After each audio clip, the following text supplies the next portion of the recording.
ಆರೋಪಗಳನ್ನು ಮಾಡ್ತಾ ಬಂದಿದೆ. ಒಂದು ಒಳ್ಳೆಯ ಅಭಿವೃದ್ಧಿ ಆಗಬೇಕು, ಕಾರ್ಕಳ ರಾಷ್ಟ್ರ ಮಟ್ಟದಲ್ಲಿ ಗುರುತಿಸಿಕೊಳ್ಬೇಕು ಅನ್ನುವಂತಹ ಮುಂದಾಲೋಚನೆಯಿಂದ, ದೂರಾಲೋಚನೆಯಿಂದ ಒಂದು ಒಳ್ಳೆಯ ಯೋಜನೆಯನ್ನು ಕಾರ್ಕಳಕ್ಕೆ ತಂದಂತಹ ಮಾನ್ಯ ಶಾಸಕರಾದಂತಹ ವಿ ಸುನೀಲ್ ಕುಮಾರ್ ಅವರ ಮೇಲೆ ನಿರಂತರವಾದಂತಹ ಆರೋಪಗಳನ್ನು ಮಾಡ್ತಾ ಬಂದಿರುವುದು ನಮಗೆಲ್ಲರಿಗೂ ಗೊತ್ತಿದೆ. ಪ್ರಕರಣ ಇವತ್ತು ಕೋರ್ಟ್ನಲ್ಲಿದೆ. ಕೋರ್ಟ್ನಿಂದ ಪರಶುರಾಮ ಮೂರ್ತಿಯ ಶಿಲ್ಪಿಯವರಿಗೆ ಆ ಮೂರ್ತಿಯನ್ನು 4 ತಿಂಗಳ ಒಳಗೆ ಸಂಪೂರ್ಣ ಮಾಡಿಕೊಡಬೇಕು ಅನ್ನುವಂತಹ ಆದೇಶ ಕೂಡ ಇರುವಂತಹ ಸಂದರ್ಭದಲ್ಲಿ ಇವತ್ತು ಕಾಂಗ್ರೆಸ್ನ ನಾಯಕರು ಒತ್ತಡವನ್ನು ಹಾಕ್ತಾ ಅಧಿಕಾರಿಗಳ ಮೇಲೆ ಒತ್ತಡವನ್ನು ಹಾಕ್ತಾ ಅಧಿಕಾರವನ್ನು ದುರುಪಯೋಗ ಪಡಿಸಿಕೊಂಡು ಇವತ್ತು ಬೇರೆ ಬೇರೆ ವಿಚಾರಗಳಲ್ಲಿ ಆರೋಪಗಳನ್ನು ಮಾಡ್ತಾ ನಿನ್ನೆಯ ದಿನ ನಡೆದಂತಹ ಘಟನೆ ಎಲ್ರಿಗೂ ಗೊತ್ತಿದೆ.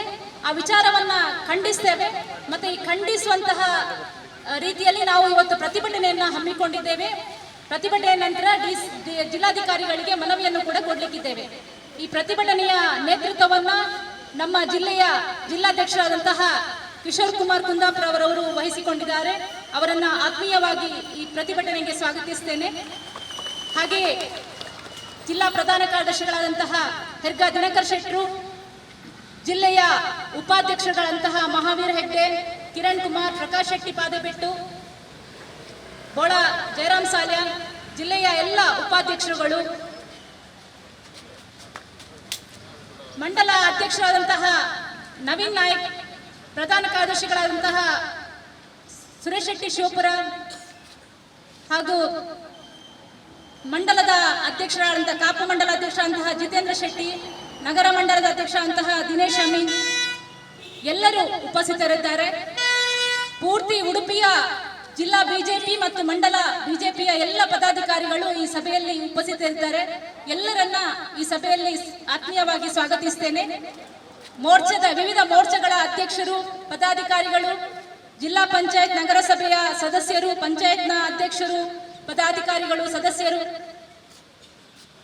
ಎಲ್ಲರೂ ಉಪಸ್ಥಿತರಿದ್ದಾರೆ. ಎಲ್ಲರನ್ನ ಆತ್ಮೀಯವಾಗಿ ಈ ಪ್ರತಿಭಟನಾ ಸಭೆಗೆ ಸ್ವಾಗತಿಸ್ತಾ ಮಾಧ್ಯಮದ ದೃಶ್ಯ ಮತ್ತು ಮಾಧ್ಯಮದ ಎಲ್ಲ ಬಂಧುಗಳನ್ನ ಈ ಸಭೆಗೆ ಆತ್ಮೀಯವಾಗಿ ಸ್ವಾಗತಿಸ್ತೇನೆ. ಈ ಪ್ರತಿಭಟನೆಯ ಕುರಿತು ಪ್ರಾಸ್ತಾವಿಕವಾಗಿ ಕಾರ್ಕಳ ಮಂಡಲ ಅಧ್ಯಕ್ಷರಾದಂತಹ ನವೀನ್ ನಾಯ್ಕ್ ರವರು ಮಾತನಾಡಲಿಕ್ಕಿದ್ದಾರೆ.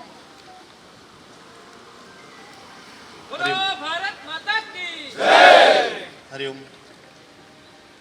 ಈ ಒಂದು ಪ್ರತಿಭಟನಾ ಸಭೆಯ ನೇತೃತ್ವವನ್ನು ವಹಿಸಿಕೊಂಡಿರುವಂತಹ ಭಾರತೀಯ ಜನತಾ ಪಾರ್ಟಿ ಉಡುಪಿ ಜಿಲ್ಲೆಯ ಅಧ್ಯಕ್ಷರಾಗಿರುವಂತಹ ಕಿಶೋರ್ ಕುಮಾರ್ ಅವರೇ, ಸಭೆಯಲ್ಲಿ ಸೇರಿರುವಂತಹ ಎಲ್ಲ ಭಾರತೀಯ ಜನತಾ ಪಾರ್ಟಿಯ ಅನನ್ಯ ಜವಾಬ್ದಾರಿಯುತ ಕಾರ್ಯಕರ್ತ ಬಂಧುಗಳೇ, ಪತ್ರಕರ್ತ ಮಿತ್ರರೇ, ನಮಗೆಲ್ಲರಿಗೂ ಗೊತ್ತುಂಟು ಕಾರ್ಕಳದ ಶಾಸಕರು ಸಚಿವರಾಗಿರುವಂತಹ ಸಂದರ್ಭದಲ್ಲಿ ಅವರು ಆ 2018ನೇ ಚುನಾವಣೆ ಸಂದರ್ಭದಲ್ಲಿ ಒಂದು ಆಲೋಚನೆ ಮಾಡಿದಂತಹ ಒಂದು ಯೋಜನೆ, ಕಾರ್ಕಳದ ಬೈಲೂರಿನ ಉಮ್ಮಿಕಲ್ ಬೆಟ್ಟದ ಮೇಲೆ ಒಂದು ಪರಶುರಾಮನ ಮೂರ್ತಿಯನ್ನು ನಿರ್ಮಾಣ ಮಾಡಬೇಕು.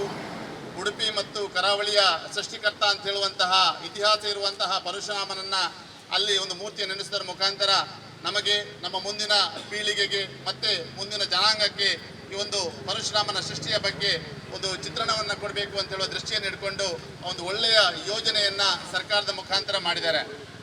ಆ ಯೋಜನೆಯನ್ನು ಮಾಡಿ ಕಳೆದ 2023ನೇ ಜನವರಿಯಲ್ಲಿ ಅದು ಉದ್ಘಾಟನೆ ಕೂಡ ಆಗ್ತಿದೆ.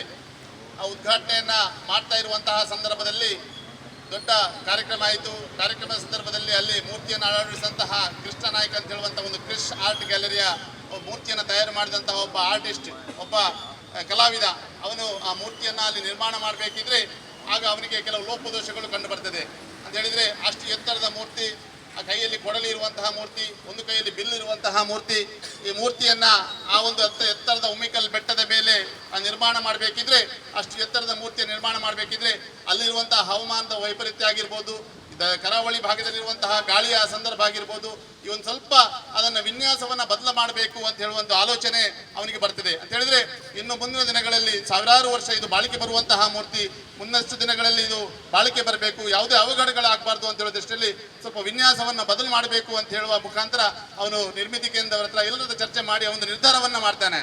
ಆ ಉದ್ಘಾಟನೆ ಸಂದರ್ಭದಲ್ಲಿ ಶಾಸಕರು ಕೂಡ ನಮ್ಮ ಹೇಳಿದ್ರಾಗ ಅವರು ಕೂಡ ಬೈಲೂರಿನ ಉದ್ಘಾಟನೆ ಸಂದರ್ಭದಲ್ಲಿ ಕೂಡ ಹೇಳಿದರು, ಈ ಒಂದು ಮೂರ್ತಿಯ ಈ ಒಂದು ಪರಶುರಾಮ ಥೀಮ್ ಪಾರ್ಕ್ನ ಪೂರ್ತಿ ಕೆಲಸಗಳು ಇನ್ನಷ್ಟು ಬಾಕಿ ಇದೆ. ಮಳೆಗಾಲದ 2-3 ತಿಂಗಳ ನಂತರ ಮಳೆಗಾಲ ಪ್ರಾರಂಭ ಆಗ್ತದೆ. ಮಳೆಗಾಲದ ಸಂದರ್ಭದಲ್ಲಿ ಮೂರ್ತಿಯ ವಿನ್ಯಾಸವನ್ನ ಬದಲು ಮಾಡುವಂತಹ ಬಲವರ್ಧನೆಯನ್ನು ಮಾಡುವಂತಹ ಕೆಲಸ ಆಗಬೇಕಿದೆ ಅಂತ ಹೇಳುವಂತಹ ವಿಚಾರವನ್ನ ಆ ಸಂದರ್ಭದಲ್ಲೇ ಕೂಡ ಹೇಳಿದರು. ಆದರೆ ಇದೆಲ್ಲ ಆದ ನಂತರ ಕಳೆದ ಸೆಪ್ಟೆಂಬರ್ ತಿಂಗಳಲ್ಲಿ ಇದೆಲ್ಲ ಆದ ನಂತರ ಸೆಪ್ಟೆಂಬರ್ ತಿಂಗಳಲ್ಲಿ ಆ ಯಾರು ಮೂರ್ತಿಯ ವಿನ್ಯಾಸವನ್ನ ಮಾಡಿರ್ತಾನೆ ಕೃಷ್ಣನಾಯ್ಕ ಅಂತ ಹೇಳುವಂಥವನು ಅವನು ಮಾನ್ಯ ಜಿಲ್ಲಾಧಿಕಾರಿಯವರಿಗೆ ನಿರ್ಮಿತಿ ಕೇಂದ್ರದವರಿಗೆ ಒಂದು ಪತ್ರವನ್ನ ಬರೀತಾನೆ. ಇದರ ವಿನ್ಯಾಸವನ್ನ ಬದಲು ಮಾಡಬೇಕಿದೆ, ವಿನ್ಯಾಸವನ್ನ ಬದಲು ಮಾಡಲಿಕ್ಕೆ ನನಗೆ ನೀವು ಅನುಮತಿಯನ್ನು ಕೊಡಬೇಕು ಅಂತ ಹೇಳುವಂಥ ಪತ್ರವನ್ನ ಕಳೆದ ಸೆಪ್ಟೆಂಬರ್ ತಿಂಗಳಲ್ಲಿ ಅವನು ತಗೋತಾನೆ. ದಾಖಲೆಗಳು ನನ್ನ ಕೈಯಲ್ಲಿದೆ. ಸೆಪ್ಟೆಂಬರ್ ತಿಂಗಳಲ್ಲಿ ಅವನೊಂದು ಪತ್ರವನ್ನು ಬರೀತಾನೆ ನಿರ್ಮಿತಿ ಕೇಂದ್ರಕ್ಕೆ.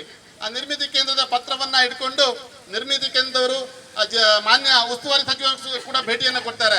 ಆ ಸಂದರ್ಭದಲ್ಲಿ ಕೂಡ ಈ ವಿಚಾರಗಳು ಚರ್ಚೆ ಆಗ್ತಿದೆ. ಆ ಸಂದರ್ಭದಲ್ಲಿ ಜಿಲ್ಲಾಧಿಕಾರಿ ಅವರು ನೋಟ್ ಹಾಕ್ತಾರೆ.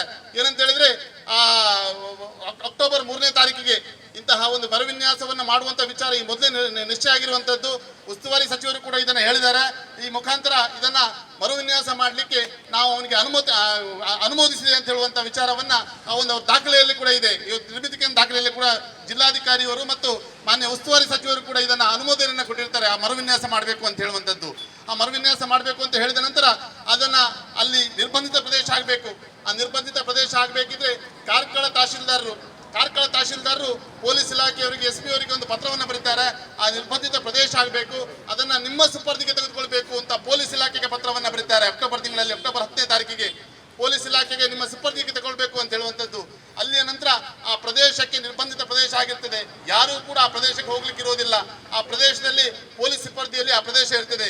ಇದೆಲ್ಲ ಆದ ಮೇಲೆ ನಿರ್ಮಿತಿ ಕೇಂದ್ರದವರು ಯಾವ ಕೃಷ್ಣನಾಯ್ಕಗೆ ಪತ್ರವನ್ನ ಮಾಡ್ತಾರೆ. ಅಕ್ಟೋಬರ್ 10ನೇ ತಾರೀಕು 2013 ಅಕ್ಟೋಬರ್ 10ನೇ ತಾರೀಕಿಗೆ ನಿರ್ಮಿತಿ ಕೇಂದ್ರದವರು ಕೃಷ್ಣನಾಯ್ಕೆ ಪತ್ರವನ್ನು ಬರ್ತಾರೆ. ಇಡೀ ಪರಶುರಾಮ ಥೀಮ್ ಪಾರ್ಕ್ ನಿಮ್ಮ ಸುಪರ್ದಿಗೆ ಬಿಟ್ಟುಕೊಟ್ಟಿದ್ದೇವೆ, ಪೊಲೀಸ್ ರಕ್ಷಣೆಯಲ್ಲಿ ಆ ಇದೆ, ಅದನ್ನು ನೀವು ಮೂರ್ತಿಯ ವಿನ್ಯಾಸವನ್ನ ಬದಲು ಮಾಡಬೇಕು ಅಂತ ಯಾವ ಯೋಚನೆ ಇದೆ ಅದನ್ನು ನೀವು 2 ತಿಂಗಳಲ್ಲಿ ಮುಗಿಸಿಕೊಡ್ಬೇಕು ಅಂತ ಹೇಳುವಂತ ಪತ್ರವನ್ನ ಕೃಷ್ಣನಾಯ್ಕರಿಗೆ ನಿರ್ಮಿತಿ ಕೇಂದ್ರದವರು ಮಾಡ್ತಾರೆ. ಯಾವಾಗ 2023 ಅಕ್ಟೋಬರ್ 10ನೇ ತಾರೀಕಿಗೆ ಈ ನಿರ್ಮಿತಿ ಕೇಂದ್ರ ಪತ್ರವನ್ನ ಮಾಡಿದ ನಂತರ ಪೊಲೀಸ್ ಸುಪರ್ದಿಯಲ್ಲಿ ಆ ಜಿಲ್ಲಾಧಿಕಾರಿಯವರ ಉಸ್ತುವಾರಿ ಸಚಿವರ ಆದೇಶದ ಮೇರೆಗೆ ಅವನು ಕೆಲಸವನ್ನ ಮಾಡಲಿಕ್ಕೆ ಮುಂದುವರಿತಾನೆ. ಆ ಮೂರ್ತಿಯನ್ನ ತೆಗೆದು ಅಲ್ಲಿರುವಂತಹ ಮೂರ್ತಿಯ ವಿನ್ಯಾಸ ಅವನು ಮೊದಲೇ ಹೇಳಿದಾನೆ. ಈಗಿರುವಂತಹ ಮೂರ್ತಿ ಅದು ವಿಶಾಲ ಕೋನದಲ್ಲಿದೆ, 120 ಡಿಗ್ರಿಯಲ್ಲಿದೆ. ಕೈಯಲ್ಲಿರುವಂತಹ ಕೊಡಲಿಯ ಭಾರ ಜಾಸ್ತಿ ಇದೆ, ಕೈಯಲ್ಲಿರುವಂತಹ ಬಿಲ್ಲಿನ ಭಾರ ಜಾಸ್ತಿ ಇದೆ. ಅದೆರಡಕ್ಕೂ ಕೊಡಲಿಗೆ ತಲೆಯಿಂದ ಲಿಂಕ್ ಅನ್ನು ಕೊಡಬೇಕು, ಹಾಗೆ ಆ ಕೈಯಲ್ಲಿರುವಂತಹ ಬಿಲ್ಲಿಗೆ ಕಾಲಿಂದ ಲಿಂಕ್ ಅನ್ನು ಕೊಡಬೇಕು. ಅದರಿಂದ ಇಡೀ ವಿನ್ಯಾಸವನ್ನ ಲಂಬ ಕೋನಕ್ಕೆ ತರಬೇಕು, 90 ಡಿಗ್ರಿ ತರಬೇಕು. ಅದರಿಂದ ಇಡೀ ಮೂರ್ತಿ ಪಾದದಿಂದ ತಲೆಯವರೆಗೆ ಮೂರ್ತಿಯನ್ನ ಬದಲಾವಣೆ ಮಾಡಬೇಕು ಅಂತ ಹೇಳುವ ವಿಚಾರವನ್ನ ಹೇಳಿರ್ತಾನೆ. ಆದ್ರೆ ಅರ್ಧ ಮೂರ್ತಿಯನ್ನ ಇವರ ಪರವಾನಗಿಯ ಮೇಲೆ ಜಿಲ್ಲಾಧಿಕಾರಿಯವರ ಮಾನ್ಯ ಉಸ್ತುವಾರಿ ಸಚಿವರ ಪರವಾನಗಿಯ ಮೇಲೆ ನಿರ್ಮಿತಿ ಕೇಂದ್ರವರು ಆದೇಶ ಮಾಡಿದರ ಮೇಲೆ ಅವನು ಮೂರ್ತಿಯನ್ನ ತೆಗೆದುಕೊಂಡು ಹೋಗ್ಲಿಕ್ಕೆ ಮುಂದಾಗ್ತಾನೆ.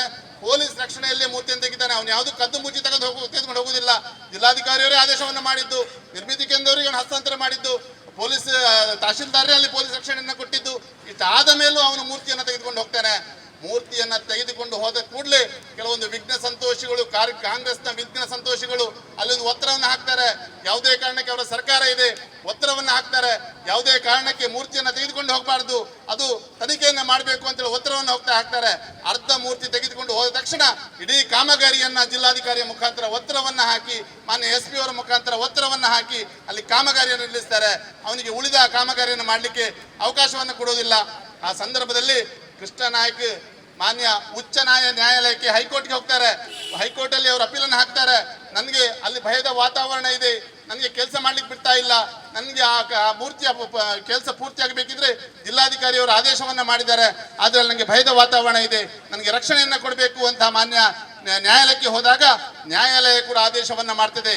ಅದು ನ್ಯಾಯಾಲಯ ಏನು ಆದೇಶ ಮಾಡ್ತೀವಿ ಅಂತ ಹೇಳಿದ್ರೆ, ನೀವು 14 ದಿವಸದೊಳಗೆ ಆ ಮೂರ್ತಿಯನ್ನು ಉಳಿದ ಭಾಗವನ್ನು ತೆಗೆದುಕೊಂಡು ಹೋಗಬೇಕು, 4 ತಿಂಗಳ ಒಳಗೆ ಕೆಲಸವನ್ನ ಪೂರ್ತಿ ಮಾಡಬೇಕು ಅಂತ ಹೇಳುವಂತ ಯಾವ ಕೃಷ್ಣನಾಯ್ಕ ಮತ್ತು ನಿರ್ಮಿತಿ ಕೇಂದ್ರದವರಿಗೆ ಒಪ್ಪಂದ ಆಗುತ್ತದ ಆ ಒಪ್ಪಂದದ ಮೇರೆಗೆ ನ್ಯಾಯಾಲಯ ಆದೇಶವನ್ನ ಮಾಡ್ತದೆ. 2 ತಿಂಗಳ 14 ದಿವಸದೊಳಗೆ ನೀವು ಮೂರ್ತಿಯನ್ನು ತೆಗೆದುಕೊಂಡು ಹೋಗಬೇಕು, 4 ತಿಂಗಳ ಒಳಗೆ ಕೆಲಸವನ್ನ ಪೂರ್ತಿ ಮಾಡಿಕೊಡ್ಬೇಕು ಅಂತ ಹೇಳುವಂತ ಒಂದು ಮಾನ್ಯ ನ್ಯಾಯಾಲಯ ನಿರ್ದೇಶನವನ್ನು ನೀಡ್ತದೆ. ಆ ನಿರ್ದೇಶನದ ಮುಖಾಂತರ ಅಲ್ಲಿಗೆ ಮೂರ್ತಿ ತೆಗೆದುಕೊಂಡು ಹೋಗಬೇಕು ಅಂತ, ಉಳಿದ ಭಾಗವನ್ನು ತೆಗೆದುಕೊಂಡು ಹೋಗಬೇಕು ಅಂತ ಅಲ್ಲಿಗೆ ಬರ್ತಾರೆ. ಆ ಬಂದ ತಕ್ಷಣ ಕಾರ್ಕಳದ ಕೆಲವು ಅತೃಪ್ತ ಆತ್ಮಗಳು ಅಲ್ಲಿಗೆ ಆ ಯಾವ ಭಾಗಕ್ಕೆ ಪರಶುರಾಮ ಭಾಗದ ನಿರ್ಬಂಧಿತ ಪ್ರದೇಶ ಇದೆಯಾ, ಆ ಪ್ರದೇಶಕ್ಕೆ ಮೇಲೆ ಹೋಗದ ಹಾಗೆ, ಆ ಪ್ರದೇಶದ ಮೇಲೆ ಹೋಗದ ಹಾಗೆ 10 ಲೋಡ್ ಮಣ್ಣು ತಂದು ಹಾಕ್ತದೆ. ಮಣ್ಣು ಯಾವ ನಿರ್ಬಂಧಿತ ಪ್ರದೇಶದ ಮೇಲೆ ಹೋಗ್ಲಿಕ್ಕೆ ಯಾರಿಗೂ ಅವಕಾಶ ಇರುವುದಿಲ್ಲ. ಆದ್ರೆ ಕಾಂಗ್ರೆಸ್ನ ಪುಡಾರಿಗಳು ಇವತ್ತು 10 ಲೋಡ್ ಮಣ್ಣು ತಂದು ಹಾಕಿದೆ. ಇದು ಮಣ್ಣು ಹಾಕಿದ್ದು ಅದು ಕೇವಲ ರಸ್ತೆಗೆ ಅಲ್ಲ, ಕಾರ್ಕಳದ ಸಮಗ್ರ ಅಭಿವೃದ್ಧಿಗೆ ಅವರು ಮಣ್ಣು ಹಾಕಿದ್ದು. ಆ ಮಣ್ಣು ಹಾಕುವುದರ ಮುಖಾಂತರ ಪರಶುರಾಮನ ಮೂರ್ತಿಯನ್ನ ಯಾವುದೇ ಕಾರಣಕ್ಕೆ ಅಲ್ಲಿ ಪ್ರತಿಷ್ಠಾಪನೆ ಮಾಡಬಾರ್ದು ಅಂತ ಹೇಳುವ ಒಂದು ನಿರ್ಧಾರಕ್ಕೆ ಅವರು ಬರ್ತಾರೆ. ಅವರಿಗೆ ಬೇಕಾಗಿರುವಂತದ್ದು ರಾಜಕೀಯ ಲಾಭ ಅಷ್ಟೇ. ಅವರಿಗೆ ಪರಶುರಾಮನ ಮೂರ್ತಿ ಆಗ್ಬೇಕು ಅಂತಿಲ್ಲ. ನಮ್ಗೆ ಇತಿಹಾಸ ಗೊತ್ತಿದೆ. ಶ್ರೀರಾಮನ ಮೂರ್ತಿಯನ್ನ, ಅಯೋಧ್ಯೆಯ ರಾಮನ ಮೂರ್ತಿಯನ್ನ ವರ್ಷಾನುಗಟ್ಟಲೆ ಟೆಂಟಲ್ಲಿಟ್ಟವರು ಇವತ್ತು ಪರಶುರಾಮನ ಮೂರ್ತಿಯನ್ನ ಒತ್ತರ ಪೂರ್ವಕವಾಗಿ ತಂದು ಕಾರ್ಕಳದ ಪೊಲೀಸ್ ಸ್ಟೇಷನ್ ನ ಗೋಡನ್ನಲ್ಲಿ ಹಾಕಿದ್ದಾರೆ. ನಾಚಿಕೆ ಆಗ್ಬೇಕು ಇವರಿಗೆ, ನಾಚಿಕೆ ಆಗ್ಬೇಕು ಇವರಿಗೆ. ನಮ್ಗೆ ಬೇಕಾಗಿರುವಂತದ್ದು ಇಷ್ಟೇ. ನಾವು ಹೆಚ್ಚಿಗೆ ಒತ್ತಡ ಹಾಕ್ಲಿಕ್ಕೆ ಹೋಗುದಿಲ್ಲ. ನಮ್ಗೆ ಮೊನ್ನೆಯ ಬೆಳವಣಿಗೆ ನಮ್ಮೆಲ್ಲರಿಗೂ ಗೊತ್ತಿದೆ. ನಿನ್ನೆ ಅಲ್ಲ ಮೊನ್ನೆ ಅಲ್ಲಿ ಕೆಂಗೇರಿಯ ಅವನ ಯಾವ ಕ್ರಿಶ್ ಹಾಲ್ಟ್ ನ ಅವನ ಇದೆಯಾ, ಲ್ಯಾಬ್ ಇದೆಯಾ, ಅವನ ಫ್ಯಾಕ್ಟರಿ ಒಳಗೆ ಹೋಗಿ ಆ ಮೂರ್ತಿಯನ್ನ ಸೀಸ್ ಮಾಡುವಂತ ಕೆಲಸ ನಾಟಕ ಪ್ರಹಸನ ಆಗ್ತದೆ. ನಾನು ಮಾನ್ಯ SP ಅವರಿಗೆ ವಿನಂತಿಯನ್ನ ಮಾಡ್ತೇನೆ, ಆಗ್ರಹವನ್ನ ಮಾಡ್ತೇನೆ. ನೀವು ನಿಮ್ಮ ಯಾವ ತನಿಖಾ ತಂಡ ಅಲ್ಲಿ ಹೋಗಿದೆಯಾ, ನಾವು ಒಪ್ಕೋತೇವೆ. ನೀವು ಹೋಗ್ಬೇಕಿದ್ರೆ ಅವರಿಗೆ ಮೊದಲೇ ನೋಟಿಸ್ ಮಾಡಬೇಕಿತ್ತು. ನೀವು ಅವರಿಗೆ ಯಾವುದೇ ರೀತಿಯ ನೋಟಿಸ್ ಅನ್ನ ಕೂಡ ಮಾಡಲಿಲ್ಲ. ಪೂರ್ವಭಾವಿಯಾಗಿ ಅವರಿಗೆ ಯಾವುದೇ ವಿಚಾರಗಳನ್ನ ಕೂಡ ತಿಳಿಸಿಲ್ಲ. ಏಕಾಏಕಿ ನಿಮ್ಮ ಪೊಲೀಸರು ಅಲ್ಲಿ ಹೋಗಿ ನುಗ್ಗಿದ್ದಾರೆ. ನಿಮ್ಮ ಪೊಲೀಸರು ಹೋದ್ರೆ ಏನು ತೊಂದರೆ ಇರ್ತಿರ್ಲಿಲ್ಲ. ಆದ್ರೆ ಕಾಂಗ್ರೆಸ್ನ ಮುಖಂಡ ಉದಯ್ ಕುಮಾರ್ ಶೆಟ್ಟಿ ಅವರು ಅಲ್ಲಿ ಹೋಗಿದ್ದಾರೆ. ಅವರ ನಿರ್ದೇಶನದ ಮುಖಾಂತರ ಅಲ್ಲಿ ಏನು ಚಟುವಟಿಕೆಗಳಾಗ್ತಾ ಇದೆ. ಉದಯ್ ಕುಮಾರ್ ಶೆಟ್ಟಿ ಅವರಿಗೆ ನಿಮ್ಮ ಯಾವ ತನಿಖಾ ಸಂಸ್ಥೆಯಲ್ಲಿ ಜವಾಬ್ದಾರಿ ಇದೆ ಅಥವಾ ಯಾವ ಅಧಿಕಾರ ಇದೆ ಅವರಿಗೆ, ಅಥವಾ ನಿಮ್ಮ ಸರ್ಕಾರದಲ್ಲಿ ಯಾವ ಸ್ಥಾನ ಇದೆ ಅವರಿಗೆ, ನಮ್ಗೆ ಇದನ್ನು ಸ್ಪಷ್ಟನೆ ಕೊಡಬೇಕು. ಇಲ್ಲದ್ರೆ ಅವರ ಮೇಲೆ ಮೊಕದ್ದಮೆಗಳನ್ನ ಹಾಕಬೇಕು. ನಮ್ಮ ಕಾರ್ಕಳದ ಒಬ್ಬ ಸರ್ಕಲ್ ಇನ್ಸ್ಪೆಕ್ಟರ್, ಅವ್ರ ಹೆಸರು ಮಂಜಪ್ಪ ಅಂತ ಹೇಳುವಂತ ಸರ್ಕಲ್ ಇನ್ಸ್ಪೆಕ್ಟರ್ ಉದಯ್ ಕುಮಾರ್ ಶೆಟ್ಟಿ ಅವರು ಹೊರಗೆ ಬಂದ ಕೂಡಲೇ ನಾಯಿ ತರ ಬಾಲ್ ಅಲ್ಲಾಡಿಸ್ಕೊಂಡು ಓಡ್ತಾರೆ ಅವ್ರ ಪಕ್ಕ. ಉದಯ್ ಕುಮಾರ್ ಶೆಟ್ಟಿ ಅವರು ಹೊರಗೆ ಬಂದ ಕೂಡಲೇ ನಾಯಿ ತರ ಬಲ್ಲ ಆಡಿಸ್ಕೊಂಡು ಓಡ್ತಿರಲ್ಲ ನೀವು. ಅವರ ನಿರ್ದೇಶನದ ನೀವು ಕೆಲಸ ಮಾಡುದಾ? ಇದು ರಾಜಕೀಯ ಪ್ರಹಸನ. ಇವತ್ತು ಅಲ್ಲಿಂದ ಏನು ಲೋಡ್ ಮಾಡ್ಕೊಂಡು ಬಂದಿದ್ದೀರಾ ನೀವು ಹೋಗಿ, ಅಥವಾ ಯಾರು ನಿಮ್ಮ ಹಿರಿಯ ಅಧಿಕಾರಿಗಳು ಬಂದಾರ ನೀವು ಹೋಗಿ ಮಾತಾಡಿ ಅವರಿಗೆ ಗೌರವವನ್ನ ಕೊಡಿ. ಯಾರೋ ಒಬ್ಬ ಕಾಂಗ್ರೆಸ್ನ ಪುಡಾರಿ ಬಂದ್ರೆ ನೀವು ಅಲ್ಲಿ ಅವರ ನಾಯಿ ತರ ಬಯಲ ನಡೆಸ್ಕೊಂಡು ಹೋಗ್ತೀರಾ? ನಮ್ಗೆಲ್ಲ ಗೊತ್ತಿದೆ. ಕಾರ್ಕಳದಲ್ಲಿ ಕಳೆದ 12 ತಿಂಗಳುಗಳಿಂದ ನಮ್ಮೆಲ್ಲ ಕಾರ್ಯಕರ್ತರ ಎಲ್ಲ ಉದ್ಯಮಗಳಿಗೆ ತೊಂದರೆಯನ್ನು ಕೊಡ್ತಾ ಇದ್ದಾರೆ. ಇದೇ ಸರ್ಕಲ್ ಇನ್ಸ್ಪೆಕ್ಟರ್ ಮೇಲೆ ಆರೋಪವನ್ನ ಮಾಡ್ತೇವೆ. ಮಾನ್ಯ SP ಅವರು ಅವರನ್ನ ಸಸ್ಪೆಂಡ್ ಮಾಡಬೇಕು ಅಥವಾ ಕಾರ್ಕಳದಿಂದ ಬೇರೆ ಕಡೆ ವರ್ಗಾವಣೆ ಮಾಡಬೇಕು. ಈ ಪರಶುರಾಮನ ಯಾವ ತನಿಖೆ ಆಗ್ತಾ ಇದೆಯಾ ಅದೆಲ್ಲವನ್ನ ತಿರುಚುವಂತ ಕೆಲಸವನ್ನ ಆ ಸರ್ಕಲ್ ಇನ್ಸ್ಪೆಕ್ಟರ್ ಮಾಡ್ತಾರೆ. ಆ ಸರ್ಕಲ್ ಇನ್ಸ್ಪೆಕ್ಟರ್ ಈ ಕೂಡಲೇ ಒಂದೇ ಸಸ್ಪೆಂಡ್ ಮಾಡಬೇಕು. ಸಸ್ಪೆಂಡ್ ಮಾಡ್ಲಿಕ್ಕೆ ಆಗಿದ್ರೆ ಕಾರ್ಕಳದಿಂದ ವರ್ಗಾವಣೆ ಮಾಡಬೇಕು ಅಂತ ಹೇಳುವ ಆಗ್ರಹವನ್ನ ಕೂಡ ಈ ಸಂದರ್ಭದಲ್ಲಿ ಮಾನ್ಯ SP ಅವರಿಗೆ ಮಾಡ್ತಾ ಇದ್ದೇವೆ ನಾವು. ಇವತ್ತು ನಮಗೆ ಜಿಲ್ಲಾಧಿಕಾರಿ ಅವರು ಉತ್ತರವನ್ನ ಕೊಡಬೇಕು. ನೀವು ಆದೇಶ ಮಾಡಿದ್ದು ಹೌದಾ? ಮೂರ್ತಿ ತೆಗೆದುಕೊಂಡು ಹೋಗ್ಲಿಕ್ಕೆ ಆದೇಶ ಮಾಡಿದ್ದು ಹೌದಾ ಅಲ್ಲವಾ ಅಂತ ಹೇಳುವಂತ ವಿಚಾರವನ್ನ ಹೇಳಬೇಕು. ಮೂರ್ತಿ ಕಳ್ಳತನ ಆಗಿದೆ ಅಂತ ಹೇಳಿ ವಿಚಾರವನ್ನ ಕಳೆದ 1.5 ವರ್ಷದಿಂದ ಬೀದಿ ನಾಟಕ ಮಾಡ್ತಾ ಇದ್ದಾರೆ ಕಾಂಗ್ರೆಸ್ನವರು. ಮೂರ್ತಿ ಕಳ್ಳತನ ಆಗಿದೆ ಅಂತೇಳಿ, ಕಾರ್ಕಳದಿಂದ ಮೂರ್ತಿಯನ್ನ ಕಳ್ಳತನ ಆಗಿದೆ ಅಂತೇಳಿ ಬೆಂಗಳೂರಲ್ಲಿ ಹೋಗಿ ಕೂಡ ಬೀದಿ ನಾಟಕವನ್ನ ಮಾಡಿದ್ರು. ನಮಗೆ ಜಿಲ್ಲಾಧಿಕಾರಿ ಅವರಿಗೆ ಉತ್ತರವನ್ನ ಕೊಡಬೇಕು. ನೀವು ಆದೇಶ ಮಾಡಿದ್ರೆ ಇಲ್ವಾ ಅಂತ ಉತ್ತರವನ್ನ ಕೊಡಿ. ಕಳ್ಳತನ ಆಗಿದೆ ಇಲ್ವಾ ಅಂತ ಉತ್ತರವನ್ನ ಕೊಡಿ. ಪೊಲೀಸ್ ಸ್ಪರ್ಧೆಯಲ್ಲಿರುವಂತಹ ಮೂರ್ತಿಯನ್ನ ಏಕಾಏಕಿ ಕಳ್ಳತನ ಮಾಡಬೇಕಿದ್ರೆ ಪೊಲೀಸ್ ಇಲಾಖೆ ಎಷ್ಟು ದುಡ್ಡು ತೆಗೆದುಕೊಂಡಿದೆ ಅದು ಹೇಳ್ಬೇಕು ನಮ್ಗೆ. ಪೊಲೀಸ್ ಇಲಾಖೆ ಲಂಚ ತೆಗೆದುಕೊಂಡು ಹಾಗೆ ಮೂರ್ತಿ ಕಳ್ಳತನ ಮಾಡ್ಲಿಕ್ಕೆ ನಿಮ್ಮ ಸುಪರ್ದಿಯಲ್ಲಿರುವಂತಹ ಮೂರ್ತಿಯನ್ನ ತನಿಖೆ ಮಾಡ್ಲಿಕ್ಕೆ, ಕಳ್ಳತನ ಮಾಡ್ಲಿಕ್ಕೆ ನೀವು ಅವಕಾಶ ಕೊಟ್ಟದ್ದು ಯಾಕೆ? ಇವತ್ತು FIR ಆಗ್ಬೇಕಿರುವಂತ ಕೃಷ್ಣನಾಯಕನ ಮೇಲೆ ಅಲ್ಲ, ಪೊಲೀಸ್ ಅಧಿಕಾರಿಗಳ ಮೇಲೆ. ಆ ಸಂದರ್ಭದಲ್ಲಿ ಯಾರು ಜವಾಬ್ದಾರಿ ಇದ್ರ ಅವರ ಮೇಲೆ FIR ಆಗ್ಬೇಕು. ನೀವು ನಿರ್ದೇಶನ ಇಲ್ಲದೆ, ಜಿಲ್ಲಾಧಿಕಾರಿಯವರ ಆದೇಶ ಇಲ್ಲದೆ, ನೀವು ಪೊಲೀಸ್ ಇಲಾಖೆಯ ಯಾವುದೇ ಸೂಚನೆ ಇಲ್ಲದೆ ಅಲ್ಲಿಂದ ನೀವು ಮೂರ್ತಿಯನ್ನ ಕಳ್ಳತನ ಮಾಡ್ಲಿಕ್ಕೆ ಬಿಟ್ಟಿದ್ದೀರಿ ಅಂತ ಹೇಳಿದ್ರೆ ಅದು ನಿಮ್ಮ ವೈಫಲ್ಯ, ಪೊಲೀಸ್ ಇಲಾಖೆಯ ವೈಫಲ್ಯ, ಬೇರೆ ಯಾರ ವೈಫಲ್ಯ ಅಲ್ಲ. ಇವತ್ತು ಜಿಲ್ಲಾಧಿಕಾರಿ ಅವರು ದಯವಿಟ್ಟು ನಮಗೆ ಸ್ಪಷ್ಟನೆಯನ್ನು ಕೊಡಿ. ಮಾಧ್ಯಮದ ಮೂಲಕ ನೀವು ಸ್ಪಷ್ಟನೆಯನ್ನು ಕೊಡಬೇಕು. ಕಳ್ಳತನ ಆಗಿದ್ದ ಅಥವಾ ನಿಮ್ಮ ಸಲಹೆ ಮೇರೆಗೆ, ನಿಮ್ಮ ಆದೇಶದ ಮೇರೆಗೆ ಅವರು ತೆಗೆದುಕೊಂಡು ಹೋಗಿದ್ದ ಅಂತ ಹೇಳುವಂಥದ್ದು ಇಷ್ಟು ನಮಗೆ ಸ್ಪಷ್ಟನೆಯನ್ನ ಮಾಡಬೇಕು. ಈ ಸ್ಪಷ್ಟನೆ ಮಾಡಿದ ಮುಖಾಂತರ ಜಿಲ್ಲಾಧಿಕಾರಿಯವರು ನಮಗೆ ಎಲ್ಲದಕ್ಕೆ ನಮ್ಮ ಮನಸ್ಸಿನಲ್ಲಿರುವಂತಹ ಗೊಂದಲಕ್ಕೆ ಉತ್ತರವನ್ನ ಕೊಡಬೇಕು. ನಮಗೆ ಆದಷ್ಟು ಬೇಗ ಈ ಮೂರ್ತಿಯನ್ನ ಮತ್ತೊಮ್ಮೆ ಪ್ರತಿಷ್ಠಾಪಿಸಿ ಕಾರ್ಕಳದಲ್ಲಿ ನಮ್ಗೆ ಇನ್ನೊಮ್ಮೆ ಪರಶುರಾಮ ಥೀಮ್ ಪಾರ್ಕಿನ ಆ ಗತ ವೈಭವವನ್ನು ಮತ್ತೊಮ್ಮೆ ಮರುಕಳಿಸಬೇಕು. ನಮ್ಮ ಇಡೀ ಬೈಲೂರಿನ ಭಾಗದ ಆರ್ಥಿಕ ಶಕ್ತಿಯಾಗಿರುವಂತಹ ಅವನ ಪ್ರವಾಸೋದ್ಯಮವನ್ನು ಅಭಿವೃದ್ಧಿಪಡಿಸಬೇಕು. ಆ ಬೆಟ್ಟ, ಆ ಕಲ್ಲು, ಗೋಮಾಳ ಅಂತ ಹೇಳ್ತಾರೆ, ಆ ಬಂಡೆಯಿಂದ ಕೃಷರಾಗಿ ಪುಡಿಯಾಗಿ ಹೋಗ್ತಾ ಇತ್ತು. ಆ ಬಂಡೆಯನ್ನು ಉಳಿಸಿ, ಆ ಬಂಡೆಯ ಮೇಲೆ ಯಾವುದೇ ದನ ಹೋಗಿ ಮೇಯುವುದಿಲ್ಲ, ಆ ಬಂಡೆಯ ಮೇಲೆ ಯಾವುದೇ ಹುಲ್ಲು ಬೆಳೆಯುವುದಿಲ್ಲ. ಆದರೂ ಕೂಡ ಗೋಮಾಳ ಅಂತ ಹೇಳಿ ನಾಟಕವನ್ನ ಮಾಡಿ ಈ ಯೋಜನೆಯನ್ನ ಮೊಟಕುಗೊಳಿಸಲಿಕ್ಕೆ ಪ್ರಯತ್ನವನ್ನ ಮಾಡ್ತಾ ಇದ್ದಾರೆ. ಇದೇ ಉದಯ್ ಕುಮಾರ್ ಶೆಟ್ಟಿ ಮತ್ತು ತಂಡ. ಅವರಿಗೆ ಬೇಕಾಗಿರುವಂತದ್ದು ಮುಂದಿನ ಚುನಾವಣೆವರೆಗೆ ಇದನ್ನ ಜೀವಂತವಾಗಿಡಬೇಕು. ಈ ಕೆಲಸ ಆಗಬಾರ್ದು. ಈ ಯೋಜನೆ ಪೂರ್ತಿ ಆದ್ರೆ ಇಡೀ ನಮ್ಮ ಸುನಿಲ್ ಕುಮಾರ್ಗೆ ಇದರ ಹಿರಿಮೆ ಬರ್ತದೆ. ಇದು ಯಾವುದೇ ಕಾರಣಕ್ಕೆ ಬಿಡುವುದಿಲ್ಲ, ಸಹಿಸುವುದಿಲ್ಲ. ಅವರಿಗೆ ಕಾರ್ಕಳದ ಅಭಿವೃದ್ಧಿ ಬೇಕಿಲ್ಲ. ಯಾವುದೇ ಒಂದು ಸರ್ಕಾರ ಬಂದು 1.5 ವರ್ಷ ಆಯ್ತು, ಒಂದೇ ಒಂದು ಅಭಿವೃದ್ಧಿಗೆ ನಮ್ಮ ಕಾರ್ಕಳದಲ್ಲಿ ಕೈ ಜೋಡಿಸ್ತಾ ಇಲ್ಲ. ಇಂತಹ ಬೇಡದ ನಾಟಕಗಳನ್ನ ಮಾಡ್ತಾರೆ. ನಿಮ್ಮ ಶಕ್ತಿಯನ್ನ, ನಿಮ್ಮ ಪವರ್ ಅನ್ನ, ನಮ್ಮ ಕಾರ್ಯಕರ್ತರನ್ನ ದಮನಿಸಲಿಕ್ಕೆ ನೋಡ್ತಾರೆ. ಇಂತಹ ಮಂಜಪ್ಪನಂತಹ ಸರ್ಕಲ್ ಇನ್ಸ್ಪೆಕ್ಟರ್ ಮುಖಾಂತರ ನಮ್ಮ ಆಗ್ರಹ ಇದೆ. ನಮ್ಮ ಕಾರ್ಯಕರ್ತರಿಗೆ ರಕ್ಷಣೆ ಕೊಡಬೇಕು. SP ಅವರಿಗೆ ಹೇಳ್ತೇನೆ, ನಮ್ಮ ಕಾರ್ಯಕರ್ತರಿಗೆ ರಕ್ಷಣೆ ಕೊಡಬೇಕು. ದಿನಕ್ಕೊಂದು FIR ಆಗ್ತಿದೆ, ದಿನಕ್ಕೆ 10 ಕೇಸ್ಗಳಾಗ್ತಿದೆ. ನಾನು ದಿನ ಕಾರ್ಕಳ ಗ್ರಾಮಾಂತರ ಟೌನ್ ಸ್ಟೇಷನ್ಗೆ ದಿನ ಅಲಿತಾ ಇದ್ದೇನೆ. ಯಾಕೆ ಅಂತ ಹೇಳಿದ್ರೆ ಅಷ್ಟು FIR ಮಾಡ್ತಾ ಇದ್ದಾರೆ, ಅಷ್ಟು ದೂರುಗಳು ನಮ್ಮ ಮೇಲೆ ಕೊಡ್ತಾ ಇದ್ದಾರೆ. ನಾನು ಕಾಂಗ್ರೆಸ್ನ ಎಲ್ಲ ನಾಯಕರುಗಳಿಗೆ ಹೇಳ್ತೇನೆ, ನಂಗೆ ನಿನ್ನೆ ಮೊನ್ನೆ ಕಾಂಗ್ರೆಸ್ನ ಕೆಲವು ನಾಯಕರುಗಳು ಫೋನ್ ಮಾಡಿದ್ರು, ಆ ನೀಚ ರಾಜಕೀಯಕ್ಕೆ ನೀವು ಸರಿ ಉತ್ತರ ಕೊಡಬೇಕು. ಕಾಂಗ್ರೆಸ್ನ ಪ್ರಮುಖರು ಹೇಳಿದ್ರು, ಇಂತಹ ನೀಚ ರಾಜಕೀಯಕ್ಕೆ ನೀವು ಉತ್ತರವನ್ನು ಕೊಡಬೇಕು, ನೀವು ಸುಮ್ಮನೆ ಕೂತ್ಕೊಳ್ಬಾರ್ದು ಅಂತ ಹೇಳುವಂತ ಮಾತನ್ನ ಇವತ್ತು ಕಾಂಗ್ರೆಸ್ನ ಪ್ರಮುಖ ಕಾರ್ಯಕರ್ತರು ನನಗೆ ನಿನ್ನೆ ಫೋನ್ ಮಾಡಿದ್ರು. 8-10 ಜನ ಪ್ರಮುಖರು ಫೋನ್ ಮಾಡಿ ನನಗೆ ಹೇಳಿದ್ರು, ಇಂತಹ ನೀಚ ರಾಜಕಾರಣವನ್ನು ನೀವು ನಿಲ್ಲಿಸಬೇಕು, ನಿಮ್ಗೆ ಶಕ್ತಿ ಇಲ್ವಾ, ಹಾಗಿದ್ರೆ ನೀವು ಏನ್ ಮಾಡ್ತಿದ್ರಿ ಅಂತ ನಮ್ಗೆ ಕೇಳ್ತಾ ಅವ್ರು ಕ್ವಶನ್ ಕೊಳ್ತಾ ಇದ್ದಾರೆ. ಆದ್ರೆ ಕಾಂಗ್ರೆಸ್ನ ಒಂದು ತಂಡ ಇಂತಹ ನಾಟಕಗಳನ್ನ ಮಾಡ್ತಾ ಇದೆ. ನಾನು ಈ ಸಭೆಯ ಮುಖಾಂತರ ವಿಚಾರವನ್ನು ಹೇಳ್ತೇನೆ. ಗೋಪಾಲ್ ಭಂಡಾರಿ ಅವರು ಕಾರ್ಕಳದಲ್ಲಿ ಶಾಸಕರಾಗಿದ್ರು, ವೀರಪ್ಪ ಮೊಯ್ಲಿ ಅವರು ರಾಜ್ಯದ ಮುಖ್ಯಮಂತ್ರಿ ಆಗಿದ್ರು. ಆದ್ರೆ ವಿರೋಧ ಪಕ್ಷದ ಕಾರ್ಯಕರ್ತರಿಗೆ ತೊಂದರೆಯನ್ನ ಯಾವತ್ತೂ ಮಾಡಿಲ್ಲ. ವಿರೋಧ ಪಕ್ಷದ ಕಾರ್ಯಕರ್ತರ ಉದ್ಯಮಗಳಿಗೆ ಯಾವತ್ತೂ ತೊಂದರೆಯನ್ನ ಕೊಟ್ಟಿಲ್ಲ. ಆದ್ರೆ ನೀವು ಬಂದು 1 ವರ್ಷದ ನಂತರ ನಮ್ಮ ಎಷ್ಟು ಕಲ್ಲು ಕೋರೆಗಳಿಗೆ ನೀವು ರೈಡ್ ಮಾಡಿಸಿದ್ರಿ SP ಅವರ ಮುಖಾಂತರ, ನಮ್ಮ ಎಷ್ಟು ಕಲ್ಲು ಗಣಿಗಾರಿಕೆ ನಿಲ್ಲಿಸಿದ್ರಿ.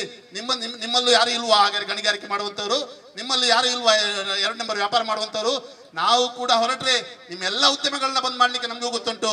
ನಾವು ನಿಮ್ಮದೇ ಉದ್ಯಮಗಳು ಕೂಡ ಇದೆ. ನೀವು ಅದಕ್ಕೆ ನಾವು ಈ ತರ ನೀವು ನಾಟಕ ಮಾಡ್ಕೊಂಡು ನಮ್ಮಲ್ಲಿ ದ್ವೇಷ ರಾಜಕಾರಣವನ್ನು ಮಾಡ್ಲಿಕ್ಕೆ ಬರಬೇಡಿ. ಸೌಹಾರ್ದಯುತ ನಾಟಕ ರಾಜಕಾರಣವನ್ನ ಮಾಡುವ ನಮ್ಗೆ ಗೊತ್ತಿದೆ. ನಾವು ಕಳೆದ 10-25 ವರ್ಷಗಳಿಂದ ಸೌಹಾರ್ದ ರಾಜಕಾರಣವನ್ನ ಕಾರ್ಕಳದಲ್ಲಿ ಮಾಡಿದ್ದೇವೆ. ಚುನಾವಣೆ ಬಂದಾಗ ಮಾತ್ರ ನಮ್ಮ ರಾಜಕೀಯ, ಉಳಿದ ಸಂದರ್ಭದಲ್ಲಿ ಈ ತರ ನೀಚ ರಾಜಕಾರಣ ನಮ್ಮ ಹತ್ರ ಇಲ್ಲ. ದ್ವೇಷ ರಾಜಕಾರಣವನ್ನ ಬಿಡಿ, ಒಟ್ಟಾಗಿ ಪ್ರಗತಿಯನ್ನ ಮಾಡಿ. ಸರ್ಕಾರ ಇದೆ, ಅಧಿಕಾರ ಇದೆ, ಬೇರೆ ಸಾವಿರಾರು ಕೆಲಸ ಆಗ್ಲಿಕ್ಕಿದೆ ಕಾರ್ಕಳದ್ದು, ಅದನ್ನು ಮಾಡಿಸಿ. ನಿಮ್ಗೆ ನಾವು ಕೂಡ ಚಪ್ಪಾಳೆಯನ್ನ ತರ್ತೇವೆ. ಅದು ಬಿಟ್ಟು ಈ ತರ ನಾಟಕವನ್ನ ಮಾಡಿದ್ರೆ ಸರಿಯಾದ ಉತ್ತರವನ್ನ ಕೇಳಿಕೊಳ್ಳುವಂತ ಕೆಲಸ ನಮಗೆ ಕೂಡ ಮಾಡ್ಲಿಕ್ಕೆ ಗೊತ್ತಿದೆ ಅಂತ ಒಂದು ಸಂದರ್ಭದಲ್ಲಿ ಹೇಳ್ತಾ, ನಾನು ಕೇಳಿದಂತಹ 2-3 ಪ್ರಶ್ನೆಗಳಿಗೆ ಮಾನ್ಯ ಜಿಲ್ಲಾಧಿಕಾರಿಯವರು ಸ್ಪಷ್ಟನೆಯನ್ನು ಕೊಡಬೇಕು. ಇದು ನನಗೆ ಮಾತ್ರ ಅಲ್ಲ, ಸಮಾಜ ತಪ್ಪುದಾರಿಯಲ್ಲಿ ಹೋಗ್ತಾ ಇರುವಂತಹ ಸಮಾಜಕ್ಕೆ ನೀವು ಮಾರ್ಗದರ್ಶನವನ್ನ ಕೊಡಬೇಕು ಅಂತ ಸಭೆಯ ಮುಖಾಂತರ ವಿನಂತಿಯನ್ನು ಮಾಡಿ ಅವಕಾಶಕ್ಕೆ ಹೊಂದಿಸ್ತಾ ನನ್ನ ಮಾತನ್ನು ಮುಗಿಸ್ತಾ ಇದ್ದೇನೆ. ಬೋಲೋಕಿ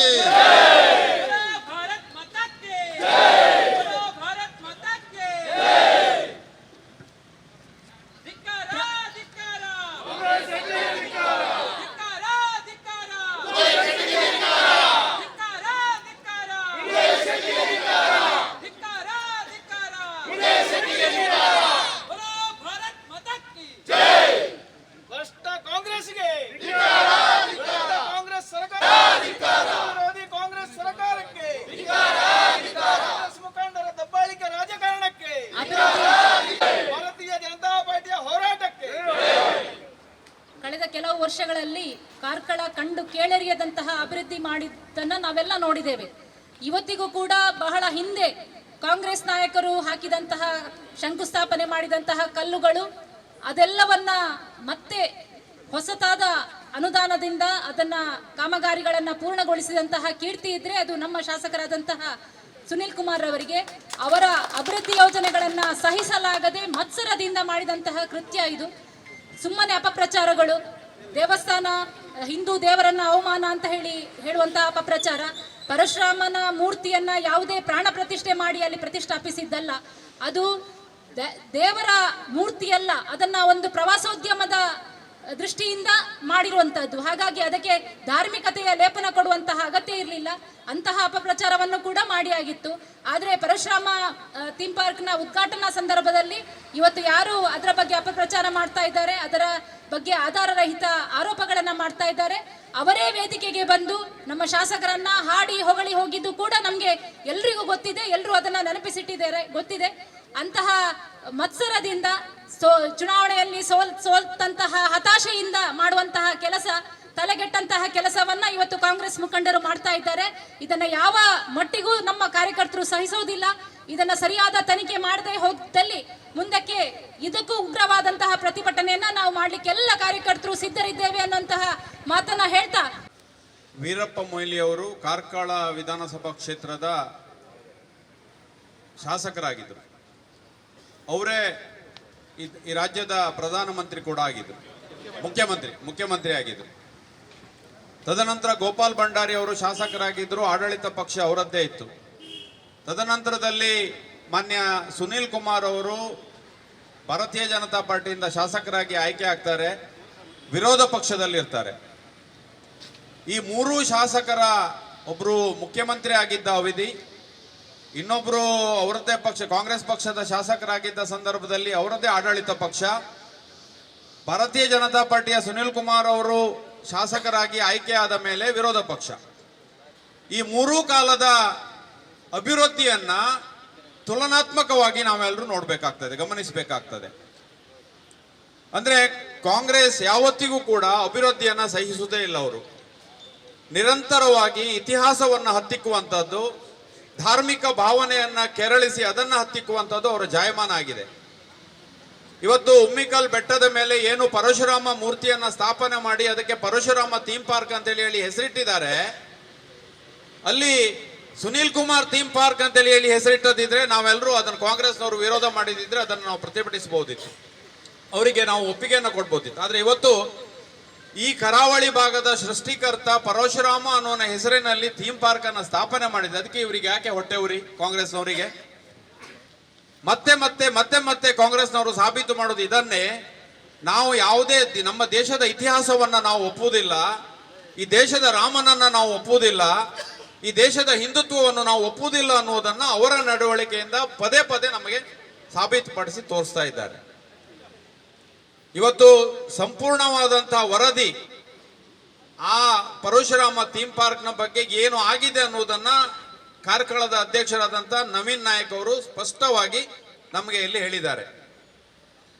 ಆದ್ರಿಂದ ಇವತ್ತು ಒಮ್ಮೆಲೆ ಇದಕ್ಕೆ ಯಾಕೆ ವೇಗ ಬಂತು ಕೇಳಿದ್ರೆ, ಯಾವತ್ತು ಬೆಂಗಳೂರಿನ ಕೆಂಗೇರಿಯಿಂದ ಮೈಸೂರಿನವರೆಗೆ ಬಿಜೆಪಿಯ ಪಾದಯಾತ್ರೆ ಪ್ರಾರಂಭ ಆಯಿತು, ಕಾಂಗ್ರೆಸ್ನ ಹಗರಣಗಳು ಲೋಕಕ್ಕೆ ಗೊತ್ತಾಯಿತು ಅನ್ನುವಂಥ ಭಯ ಅವರಿಗೆ ಹುಟ್ಟಿತು. ಆವಾಗ ಇವರಿಗೆ ಕೃಷ್ಣ ನಾಯಕ್ ನೆನಪಾಗ್ತದೆ, ಸುನೀಲ್ ಕುಮಾರ್ ನೆನಪಾಗ್ತದೆ, ಪರಶುರಾಮ ಥೀಮ್ ಪಾರ್ಕ್ ನೆನಪಾಗ್ತದೆ. ಹಿಂದೊಮ್ಮೆ ನಾನು ಉಲ್ಲೇಖ ಮಾಡಿದ್ದೆ ಒಂದು ಸಭೆಯಲ್ಲಿ, ಕಾಂಗ್ರೆಸ್ ಪಕ್ಷ ಆಡಳಿತಕ್ಕೆ ಬಂದ ಕೂಡಲೇ ಕಾಂಗ್ರೆಸ್ನ ಕೆಲವು ನಾಯಕರು ಪರಶುರಾಮ ಥೀಮ್ ಪಾರ್ಕ್ ಬಗ್ಗೆ ಕಂಪ್ಲೇಂಟ್ ಮಾಡ್ತಾರೆ. ಕಂಪ್ಲೇಂಟ್ ಮಾಡಿದಾಗ ಅದರ ವರದಿಯನ್ನು ತರಿಸಿಕೊಂಡಂತ ಕಾಂಗ್ರೆಸ್ನ ನಾಯಕರು ಆ ವರದಿ ಆ ಕಂಪ್ಲೇಂಟ್ ನಲ್ಲಿ ಯಾವುದೇ ತಿರುಳಿಲ್ಲ ಅಂತೇಳಿ ಹೇಳಿ ಅದನ್ನು ರಿಜೆಕ್ಟ್ ಮಾಡಿದವರು, ಯಾವುದೇ ತನಿಖೆಯನ್ನ ಮಾಡಿದವರು, ನಮ್ಮ ಪಾದಯಾತ್ರೆಯ ಯೋಜನೆ ಆರಂಭವಾದ ಕೂಡಲೇ ಮೂಡ ಹಗರಣದ ಬಗ್ಗೆ ನಾವು ಎತ್ತಿದ ಕೂಡಲೇ, ವಾಲ್ಮೀಕಿ ಹಗರಣದ ಬಗ್ಗೆ ನಾವು ಮಾತಾಡಿದ ಕೂಡಲೇ ನಿರ್ಮಿತಿ ಕೇಂದ್ರದ ಒಬ್ಬ ಅಧಿಕಾರಿಯನ್ನ ಸಸ್ಪೆಂಡ್ ಮಾಡ್ತಾರೆ. ಹಾಗಾದ್ರೆ 1.25 ವರ್ಷ ಇವರಿಗೆ ಯಾಕೆ ನೆನಪಾಗ್ಲಿಲ್ಲ? ಇವರ ಹಗರಣವನ್ನ ಮಾತಾಡ್ಲಿಕ್ಕೆ ಹೋದ್ರ ಕೂಡಲೇ ನಮ್ಮ ಒಂದು ಸೃಷ್ಟಿ ಮಾಡಿ ಒಂದು ಹಗರಣವನ್ನ ಸೃಷ್ಟಿ ಮಾಡ್ತಾರೆ, ಅದರ ಬಗ್ಗೆ ದೋಷಾರೋಪಣೆಯನ್ನ ಮಾಡುವಂತ ಸಂಸ್ಕೃತಿ ಇವತ್ತು ಹೊಸ್ತಲ್ಲ. ಇಲ್ಲಿ ನವೀನ್ ಅವರು ಮಾತಾಡ್ತಾ ಹೇಳಿದ್ರು, ಉದಯ್ ಶೆಟ್ಟಿ ಅವರು ಸರ್ಕಲ್ ಇನ್ಸ್ಪೆಕ್ಟರ್ ಜೊತೆ ಹೋಗಿದ್ದಾರೆ ಅಂತೇಳಿ ಹೇಳಿ. ಕಾರ್ಕಳದ ನಮ್ಮ ಪಕ್ಷದ ನಾಯಕರುಗಳಿಗೆ ನಾನು ಒಂದು ವಿಚಾರವನ್ನ ಹೇಳಲಿಕ್ಕೆ ಇಷ್ಟಪಡ್ತೇನೆ. ಕಾಂಗ್ರೆಸ್ನಲ್ಲಿ ಎಲ್ಲ ಸಾಧ್ಯತೆಗಳು ಇರ್ತದೆ. ಬಹುಶಃ ಉದಯ್ ಕುಮಾರ್ ಶೆಟ್ಟಿ ಅವರನ್ನ ಪೊಲೀಸ್ ಇಲಾಖೆಗೆ ನೇಮಕ ಮಾಡಿಕೊಂಡ್ರು ನೀವು ಆಶ್ಚರ್ಯ ಪಡಬೇಕಾದದಿಲ್ಲ. ಕಾಂಗ್ರೆಸ್ ಪಕ್ಷ ಮತ್ತು ಪೊಲೀಸ್ ಇಲಾಖೆ ಒಂದೇ ಆದ್ರಿಂದ ಸ್ವಲ್ಪ ದಿವಸ ಪೊಲೀಸ್ ಇಲಾಖೆಯಲ್ಲಿ ಕೆಲಸ ಮಾಡುವ ಅನ್ನೋ ಕಾರಣಕ್ಕೆ ಉದಯ್ ಶೆಟ್ಟಿ ಅವರನ್ನ ನೇಮಕ ಮಾಡ್ಕೊಂಡಿದ್ರೇನೋ ಗೊತ್ತಿಲ್ಲ. ಅದರ ಬಗ್ಗೆ ಒಂದು ತನಿಖೆ ಆಗಬೇಕು. ಇಲ್ಲದೆ ಇದ್ರೆ ಯಾವುದೇ ಒಬ್ಬ ವ್ಯಕ್ತಿ ಕಂಪ್ಲೇಂಟ್ ಕೊಟ್ಟಾಗ ಕಂಪ್ಲೇನೆಂಟ್ ಹೋಗುವಂತ ಕ್ರಮ ಪೊಲೀಸ್ ಇಲಾಖೆಯ ಲಾದಲ್ಲಿ ಇಲ್ಲವೇ ಇಲ್ಲ, ನಿಯಮದ. ನನಗೆ ಗೊತ್ತಿದ್ದ ಪ್ರಕಾರ ಎಷ್ಟೋ ವರ್ಷದಿಂದ ನಾವು ಪೊಲೀಸ್ ಇಲಾಖೆ ಒಟ್ಟಿಗೆ ನಿಕಟವಾದಂತ ಸಂಪರ್ಕವನ್ನು ಹೊಂದಿದವರು. ನನಗೆ ನಾನು ನವೀನ್ ನಾಯಕ್ ಬಗ್ಗೆ ಯಾವ್ದಾದ್ರು ದೂರು ಕೊಟ್ರೆ ಅವ್ರ ಮನೆಗೆ ಪೊಲೀಸರು ಹೋಗೋ ನನ್ನನ್ನು ಕರ್ಕೊಂಡು ಹೋಗಬಾರ್ದಂತಿದೆ, ಅಲ್ಲೇನಾದ್ರೂ ಘರ್ಷಣೆ ಆಗ್ತದೆ ಅಂತೇಳಿ. ಹೀಗಿರುವಾಗ ಇಂತಹ ಒಂದು ದೊಡ್ಡ ಪ್ರಕರಣದಲ್ಲಿ, ತಾವೇ ಸೃಷ್ಟಿಸಿಕೊಂಡಂತ ಒಂದು ಪ್ರಕರಣದಲ್ಲಿ ಇದಕ್ಕೆ ಸಂಬಂಧಪಡದೇ ಇದ್ದ ಒಬ್ಬ ಕಾಂಗ್ರೆಸ್ ನಾಯಕನನ್ನ ಪೊಲೀಸ್ ಅಧಿಕಾರಿಗಳು ಅಲ್ಲಿ ಕರ್ಕೊಂಡು ಹೋಗ್ತಾರೆ ಅಂತೇಳಿ ಹೇಳಿದ್ರೆ ಇದು ಬಹಳ ಹಾಸ್ಯಾಸ್ಪದವಾದಂತ ಒಂದು ಸಂಗತಿ. ಹಾಗಾಗಿ ನನ್ನ ಮತ್ತೊಂದು ನಿಮ್ಮ 3 ತನಿಖೆ ಒಟ್ಟಿಗೆ ಇದನ್ನು ನಾನು ತನಿಖೆ ಮಾಡಲಿಕ್ಕೆ ಆಗ್ರಹ ಪಡಿಸ್ತಾ ಇದ್ದೇನೆ. ಉದಯ್ ಶೆಟ್ಟಿ ಅವ್ರನ್ನ ಎಲ್ಲಾದ್ರೂ ಪೊಲೀಸ್ ಇಲಾಖೆಗೆ ನೇಮಕ ಮಾಡ್ಕೊಂಡಿದ್ದಾರೆ ಅಂತೇಳಿ. ಇನ್ನೂ ಒಂದು ಬಹಳ ಅಸಭ್ಯವಾಗಿ ಅವರು ಅಲ್ಲಿ ಹೋದಾಗ ಮಾತಾಡ್ತಾರೆ. ಅದು ಕೃಷ್ಣ ನಾಯ್ಕ ಅವರು ಹೇಳ್ತಾರೆ, ಸುನೀಲ್ ಕುಮಾರ್ ಅವರು ನಿನ್ನ ಜಾತಿಯವರಾದ ಕಾರಣಕ್ಕಾಗಿ ನೀನು ಅವರಿಗೆ ಸಪೋರ್ಟ್ ಮಾಡ್ತಾ ಇದ್ದೆ ಅಂತೇಳಿ ಹೇಳುವಂತ ಮಾತನ್ನ ಹೇಳ್ತಾರಂತೆ.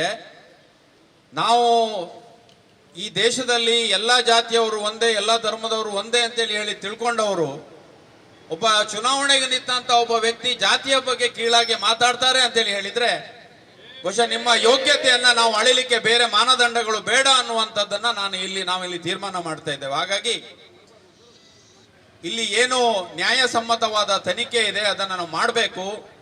ಇದು ಸುನಿಲ್ ಕುಮಾರಿಗೂ ಅಥವಾ ಭಾರತೀಯ ಜನತಾ ಪಾರ್ಟಿಗೂ ಆಗುವಂತ ಲಾಭ ಅಲ್ಲ. ಇಡೀ ಕಾರ್ಕಳ ಕ್ಷೇತ್ರದ ಜನರಿಗೆ, ಇಡೀ ಉಡುಪಿ ಜಿಲ್ಲೆಯ ಜನರಿಗೆ ಪರಶುರಾಮ ಥೀಮ್ ಪಾರ್ಕ್ ಆಗಿದೆ ಅಂತ ಹೇಳಿ ಹೇಳೋದು ಹೆಮ್ಮೆಯ ವಿಚಾರ. ಅದರಿಂದ ನಮ್ಮ ಏನು ಇವತ್ತು ಆಗ್ರಹಗಳಿದೆ, ನಮ್ಮ ಏನು ಮನವಿ ಇದೆ DC ಅವರಿಗೆ ಮತ್ತು SP ಅವರಿಗೆ, ಅದನ್ನ ತಾವು ಸ್ಪಂದಿಸಬೇಕು, ನಮ್ಮ ಆಗ್ರಹಕ್ಕೆ ಸ್ಪಂದಿಸಬೇಕು, ನಮಗೆ ನ್ಯಾಯವನ್ನ ಕೊಡಿಸ್ಬೇಕು. ವಿನಾಕಾರಣ ತಮ್ಮ ಹಗರಣವನ್ನ ಮುಚ್ಚಿಕೊಳ್ಳಲಿಕ್ಕೆ ಬಿಜೆಪಿಯವರ ಮೇಲೆ ಅಪವಾದನೆ ಮಾಡುವಂತ ಕೊಳಕು ಮತ್ತು ಹೀನ ಸಂಸ್ಕೃತಿಯನ್ನ ತಾವು ಬದಿಗಿಡಬೇಕು ಅಂತೇಳಿ ಹೇಳ್ತಾ ನನ್ನ ಮಾತನ್ನು ಮುಗಿಸ್ತೇನೆ. ನಮಸ್ಕಾರ. ಕ್ರಷರ್ನ ತಾಣ ಆಗಿತ್ತು. ಒಬ್ಬ ಕಾಂಗ್ರೆಸ್ನ ಮುಖಂಡನ ಕ್ರಷರ್ ಬಹುಶಃ ಅದನ್ನು 70% ತಿಂದು ನೀರು ಕುಡಿದು ಆ ನಂತರ ಉಮಿಕಲ್ ಬೆಟ್ಟಕ್ಕೆ ಪರಶುರಾಮನ ವಿಗ್ರಹ ಬರ್ತದಂತ ಅನ್ನುವಾಗ ಮಾನ DC ಅವರದನ್ನು ಬಂದ್ ಮಾಡ್ತಾರೆ. ಇಡೀ ಕಾಂಗ್ರೆಸ್ನ ಇವತ್ತು ಅವರ ಕೋಪ ಏರ್ಲಿಕ್ಕೆ ಕಾರಣ ಆ ಕ್ರಷರನ್ನ ಇವತ್ತು ನಿಲ್ಲಿಸೋದಕ್ಕೋಸ್ಕರವಾಗಿ. ಬಹುಶಃ ಅದು ಎಲ್ಲಿಯಾದರೂ ಇಲ್ಲಿವರೆಗೂ ಕೂಡ ಇರ್ತಿದ್ರೆ ಇವತ್ತಿಗೆ ಅದು ಉಮಿಕಲ್ ಬೆಟ್ಟನೇ ಇರ್ತಿರ್ಲಿಲ್ಲ. ಇಂತಹ ಪರಿಸ್ಥಿತಿಯಲ್ಲಿ ಉಮಿಕಲ್ ಬೆಟ್ಟ ಇತ್ತು. ಬಹುಶಃ ಇದರ ಸ್ಯಾಂಟಿಟಿ ಖಂಡಿತವಾಗಿ ತುಂಬಾ ಇದೆ.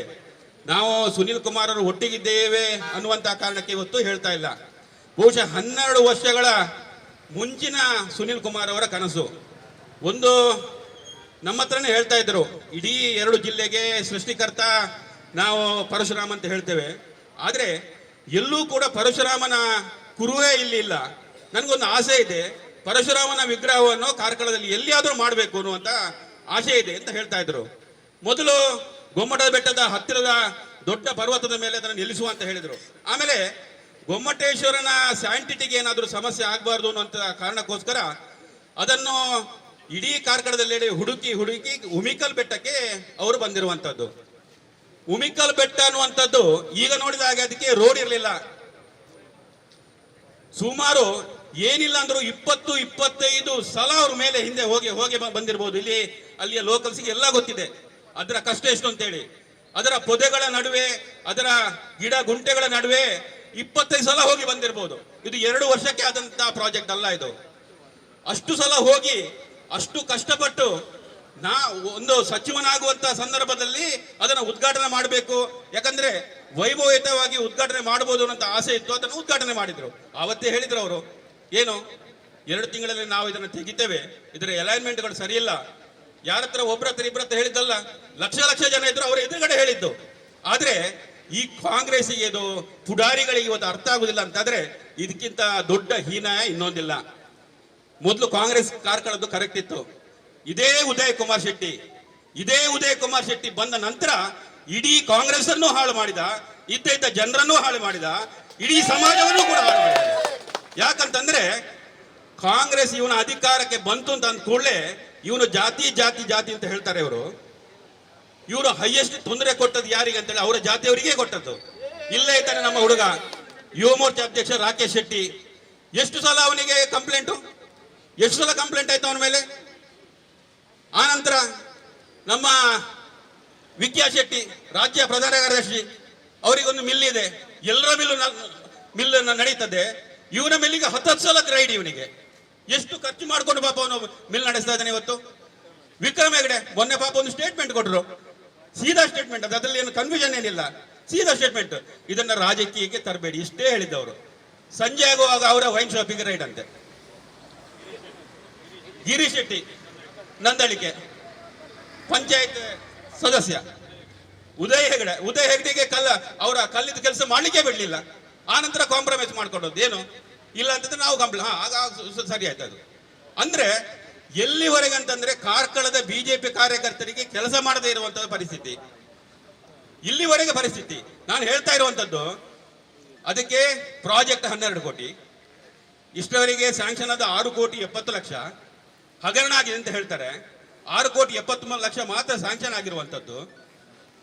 ಎಷ್ಟು ಹಗರಣ ಆಗಿದ್ರೆ ಬಿಡುಗಡೆ ಆಗಿರುವಂತದ್ದು 6,70,00,000. 6 70 ಲಕ್ಷ ಬಿಡುಗಡೆ ಆಗಿರುವಂಥದ್ದು. ನಾನು ಹೇಳ್ತಾ ಇರುವಂಥದ್ದು, ಸುನಿಲ್ ಕುಮಾರ್ ಅವರು ಕಾರ್ಕಳಕ್ಕೆ ಏನಿಲ್ಲ ಅಂದ್ರೂ 2,000ದಿಂದ 3,000 ಕೋಟಿ ಪ್ರಾಜೆಕ್ಟ್ ಕಾರ್ಕಳಕ್ಕೆ ತಂದಿದ್ದಾರೆ. ಅವರಿಗೆ ಹಗರಣ ಮಾಡಬೇಕಿದ್ರೆ ಈ 4 ಕೋಟಿ ಎಲ್ಲಿ ಮಾಡ್ಬೇಕಾ? ತಲೆ ಸರಿ ಇದೆಯಾ ನಿಮಗೆ? ಭಾಷೆ ಇದೆಯಾ ನಿಮಗೆ? ಮಾನ ಮರ್ಯಾದೆ ಇದೆಯಾ ನಿಮಗೆ? ಇಷ್ಟೆಲ್ಲ ಇದ್ರೂ ಕೂಡ ಇನ್ನೂ ಕೂಡ ನೀವು ಇಲ್ಲಿ ಪಂಚೆ ಉಡ್ತೀರಿ, ಅಲ್ಲಿ ಹೋಗಿ ಫೈರನ್ ಹಾಕೊಂಡು ಪೊಲೀಸ್ ಒಟ್ಟಿಗೆ ಹೋಗ್ತೀರಿ. ಏನಿದು ಸಮಸ್ಯೆ ನಿಮ್ದು? ನಾಳೆ ನನ್ನ ಆಫೀಸಿಗೂ ಬರ್ತಾರೆ, ಒಂದ ಪೊಲೀಸ್ನವ್ರು ಬರ್ತಾರೆ, ಇಲ್ಲ ಅಂದ್ರೆ ಸೇಲ್ಸ್ ಟ್ಯಾಕ್ಸ್ ಬರ್ತಾರೆ, ಯಾರಾದ್ರೂ ಖಂಡಿತವಾಗಿಯೂ ಬಂದೇ ಬರ್ತಾರೆ. ನಾನು ಹೇಳ್ತಾ ಇದ್ದೀನಿ ಉದಯ್ ಕುಮಾರ್ ಶೆಟ್ರೆ, ವಿ ಡೋಂಟ್ ಕೇರ್.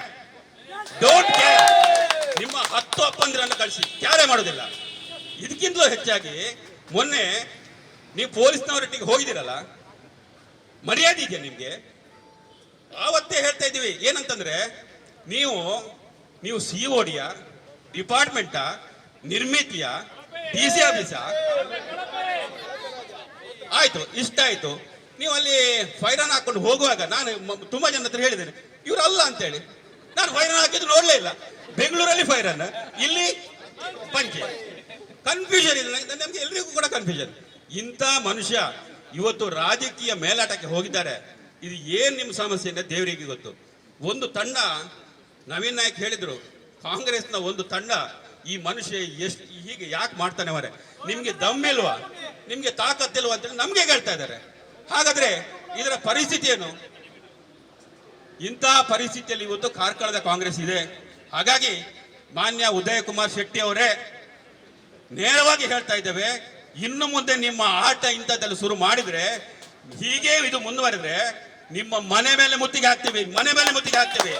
ಜಾಸ್ತಿ ದಿನ ಇದು ಹೋಗೋದಿಲ್ಲ ಅನ್ನುವಂತ ಮಾತನ್ನು ಹೇಳ್ತಾ, ಹೋರಾಟ ಮೊನ್ನೆ ಅದನ್ನೊಂದು ಪಾಯಿಂಟ್ ಬಿಟ್ಟೋಯ್ತು. ಫೇಸ್ಬುಕ್ ಅಲ್ಲಿ ಇದೆಲ್ಲ ಬರೀಲಿಕ್ಕೆ ಶುರು ಮಾಡಿದ್ದಾರೆ ಈಗಲೇ. ಏನು ನಮ್ಮ ತನಿಖೆ ಇವತ್ತು ಪೊಲೀಸ್ ಇಲಾಖೆಯಿಂದ ಬಯಲಾಗ್ತಾ ಇದೆ ಅಂತೇಳಿ ನೀವಲ್ವ ಹೇಳಿದ್ದು? ಏನು ಫೈಬರ್ ಮೂರ್ತಿ ಆನಂತರ ಫೈಬರ್ ಮೂರ್ತಿ ಅಂತ ಹೇಳಿ ನಿನ್ನೆ ನೀವೇ ಹೇಳ್ತಾ ಇದ್ದೀರಿ ನಮ್ಮ ಕಂಚಿನ ಮೂರ್ತಿ 9 ಟನ್ ಇದು ಬಂತು ಅಂತೇಳಿ. ಇದು ಯಾರ ಅಪ್ಪನ ಮನೆಯಿಂದ ಬಂತು? ನಿಮ್ಮ ಅಪ್ಪನ ಮನೆಯಿಂದ ಬಂತ? ಅದು ಯಾರ ಅಪ್ಪನ ಮನೆಯಿಂದ ಬಂತು? ನಾನು ಕೇಳ್ತಾ ಇರುವಂತದ್ದು, ನಿಮ್ಗೆ ಮಾನ ಮರ್ಯಾದೆ ಇದ್ರೆ ಇದನ್ನು ಇಲ್ಲಿಗೆ ಬಿಟ್ಟು ನಮ್ಮಿಂದ ತಪ್ಪಾಗಿದೆ, ನಮ್ಗೆ ಕನ್ಫ್ಯೂಷನ್ ಆಗಿದೆ ಅಂತ ಹೇಳಿ ಇಲ್ಲಿ ಬಿಟ್ಟು ಬಿಡಿ. ಇನ್ನು ಎಲ್ಲಿಯಾದ್ರೂ ಬಾಲ ಅಲ್ಲಾಡಿಸಿದ್ರೆ ಎಲ್ಲಿ ಅದನ್ನು ನಿಲ್ಲಿಸಬೇಕು ಅಂತ ನಮ್ಗೆ ಗೊತ್ತಿದೆ. ನಾನು ಹೇಳುವಂತದ್ದು, ಮಾನ್ಯ ಉದಯ್ ಕುಮಾರ್ ಶೆಟ್ಟಿ ಅವರೇ, ನೀವು ಎಷ್ಟೇ ಹೇಳಿದ್ರು, ನೀವು ಹೋರಾಟ ಮಾಡಿದ್ರು ಕೂಡ ಸುನಿಲ್ ಕುಮಾರ್ ಅವರು ಕಾರ್ಕಳದ ಡೆವಲಪ್ ಮಾಡೇ ಮಾಡ್ತಾರೆ. ನೀವು ಎಷ್ಟೇ ಕೋರ್ಟಿಂದ ಇಂಜಂಕ್ಷನ್ ಆರ್ಡರ್ ತಂದ್ರು, ಅದನ್ನು ಸ್ಟೇ ಮಾಡಿದ್ರು ಕೂಡ ಸುನಿಲ್ ಕುಮಾರ್ ಅವರು ಕಾರ್ಕಳವನ್ನು ಇಂಪ್ರೂವ್ಮೆಂಟ್ ಮಾಡೇ ಮಾಡ್ತಾರೆ. ನೀವು ಬಾಲ ಮುದಿರ್ಕೊಂಡಿರಿ, ಬಾಲ ಅಲ್ಲಾಡಿಸಿದ್ರು ಕೂಡ ಕಾರ್ಕಳದ ಡೆವಲಪ್ಮೆಂಟ್ ನಿಲ್ಲೋದಿಲ್ಲ ಅನ್ನುವಂತ ಮಾತನ್ನು ಹೇಳ್ತಾ, ಮಾನ್ಯ ಉದಯ್ ಕುಮಾರ್ ಶೆಟ್ಟಿ ಅವರಿಗೆ ಕಾಂಗ್ರೆಸ್ನ ಎಲ್ಲ ನಾಯಕರು, ಜಿಲ್ಲೆಯ ನಾಯಕರು, ರಾಜ್ಯದ ನಾಯಕರು ಬುದ್ಧಿ ಹೇಳಿ ಅವರನ್ನ ಸುಮ್ಮನೆ ಕೂರಿಸಿಲ್ಲ ಅಂತಂದ್ರೆ ಇಡೀ ಕಾರ್ಕಳದ ಕಾಂಗ್ರೆಸ್ನ ಎಲ್ಲ ಹಾಳು ಆಗು ಹೋಗಕ್ಕೆ ನೀವೇ ಕಾರಣರಾಗ್ತೀನಿ ಅನ್ನುವಂತ ಮಾತನ್ನು ಹೇಳ್ತಾ ನನ್ನೆರಡು ಮಾತನ್ನು ಮುಗಿಸ್ತಾ ಇದ್ದೀನಿ. ಜೈ ಹಿಂದ್. ಅಭಿವೃದ್ಧಿ ವಿರೋಧಿ ಕಾಂಗ್ರೆಸ್ನ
ಮನೆಯ ಮುಖಾಂತರ ಸ್ಪಷ್ಟೀಕರಣವನ್ನು ಮತ್ತೆ ಕೇಳ್ತೇನೆ. ಸಾರ್ವಜನಿಕರಿಗೆ ಅವರು ಕ್ರಿಸ್ಟಾಫ್ ಬೋರ್ಡ್ನವರು 26ನೇ ತಾರೀಕಿಗೆ ಒಂದು ಮನವಿಯನ್ನು ಕೊಡ್ತಾರೆ. ನನಗೆ ನನ್ನ ಸುಪರ್ದಿಗೆ ಕೊಡಬೇಕು ಅಂತೇಳಿ ಆ ಮನವಿ ಮುಖಾಂತರ ಮತ್ತೆ ಇಲ್ಲಿ ನೀವು ಜಿಲ್ಲಾಧಿಕಾರಿಯವರು ಮಾಡಿದ ಮೇಲೆ ನೀವು ಒಂದು ಆದೇಶವನ್ನು ಮಾಡ್ತೀವಿ. ಯಾರಿಗೆ ಇವರಿಗೆ ಇಲ್ಲಿ ಅದು ಕೃಷ್ಣ ಇವರಿಗೆ ನಿರ್ಮಿತಿ ಅನುಮೋದಿಸಿದೆ ಅಂತೇಳಿ ಇದನ್ನು ಇದು ಮಾಡಲಿಕ್ಕೆ ಯಾವುದು ಅಲ್ಲ ದುರಸ್ತಿ ಮಾಡಲಿಕ್ಕೆ ಇಲ್ಲ ನಿರ್ಮಿಸಿರುವ ಇದನ್ನು ಮೂರ್ತಿಯ ದೃಢವಾಗಿಲ್ಲ, ಅದರ ಕೈಯಲ್ಲಿ ಕೊಡಲಿಯು ತಾಂತ್ರಿಕವಾಗಿ ಸರಿಯಾಗಿಲ್ಲ, ಅತಿ ಎತ್ತರದ ಬೆಟ್ಟದ ಮೇಲಿರುವ ಕಾರಣ ಗಾಳಿ ಮಳೆಗೆ ಹಾಗೂ ಚೆಲ್ಲಿಗೆ ತಂತ್ರವಾಗುವ ಸಂದರ್ಭಗಳು ಸಾರ್ವಜನಿಕ ಪ್ರವಾಸಿಗರ ದೃಷ್ಟಿಯಿಂದ ಸರಿಪಡಿಸಬೇಕು ಕೋರಿರುವುದರಿಂದ ಇರಲಿ ಇದು ಕೊಟ್ಟ ಮೇಲೆ ಮಾನ್ಯ ಉಸ್ತುವಾರಿ ಸಚಿವರು ಕೂಡ ಇಲ್ಲಿ ಆದೇಶ ಮಾಡ್ತಾರೆ. ಆದೇಶ ಮಾಡಿದ ಮೇಲೆ ಅವರಿಗೆ ಒಂದು ನಿರ್ಮಿತಿ ಕೇಂದ್ರ ನಿಮ್ಮ ಸುಪರ್ದಿಗೆ ಕೊಡ್ತಾರೆ. ತಹಶೀಲ್ದಾರರು ಪೊಲೀಸ್ ಪ್ರೊಟೆಕ್ಷನ್ ಕೊಡ್ತಾರೆ. ಇದು ನಿರ್ಬಂಧ ಪ್ರದೇಶ, ನೀವು ಅಲ್ಲಿ ರಕ್ಷಣೆ ಕಾಯಬೇಕು ಅಂತ ಪೊಲೀಸಿಗೆ ಕೊಡ್ತಾರೆ. ಇಷ್ಟು ಆದಮೇಲೆ ನೀವು ತಗೊಂಡು ಹೋಗಲಿಕ್ಕೆ ಪರ್ಮಿಷನ್ ಕೊಟ್ಟ ಮೇಲೆ ನಿರ್ಮಿತಿ ಲೆಟರ್ ಮಾಡ್ತಾರೆ ಅವರಿಗೆ, ಒಂದು ಯಾರಿಗೆ ಕೃಷ್ಣನಾಯ್ಕ ಅವರಿಗೆ, ನೀವು ಅದನ್ನು ತಗೊಂಡು ಇದು ಮಾಡಿಕೊಡಿ ಅಂತೇಳಿ. ಆ ಲೆಟರ್ ಮಾಡಿದ ಮೇಲೆ ಅವರಲ್ಲಿ ತಗೊಂಡು ಹೋಗ್ತಾರೆ. ನಮಗೆ ಸ್ಪಷ್ಟನೆ ಬೇಕಾಗಿರುತ್ತೆ ಮೇಡಮ್, ನೀವು ಇದನ್ನು ಆದೇಶ ಕರ್ಕೊಂಡು ಹೋಗಿ ಅವ್ರಿಗೆ ಹೇಳಿದ್ರೆ ಇಲ್ವಾ ಅದಕ್ಕೆ ಪೊಲೀಸ್ ಪ್ರೊಟೆಕ್ಷನ್ ಇತ್ತು. ಕರ್ಕೊಂಡು ಹೋಗ್ಲಿಕ್ಕೆ ಯಾರು ಕರ್ಕೊಂಡು ಹೋಗ್ತಾರೆ?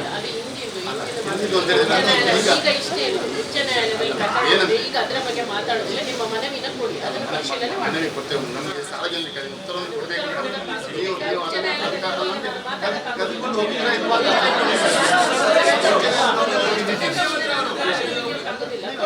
ಕರ್ಕೊಂಡು ಹೋಗಿದ್ರೆ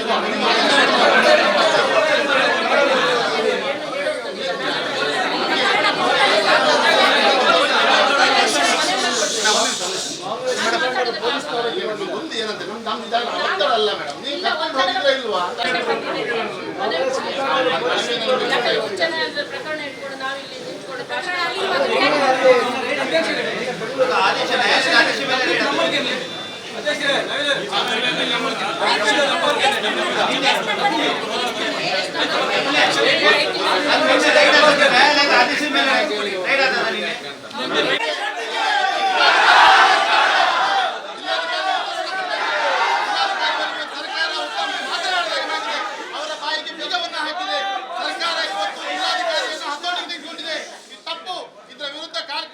ಇವತ್ತಿನಿಂದ ನಾವು ಉಗ್ರ ಹೋರಾಟವನ್ನು ಪ್ರಾರಂಭ ಮಾಡ್ತೇವೆ.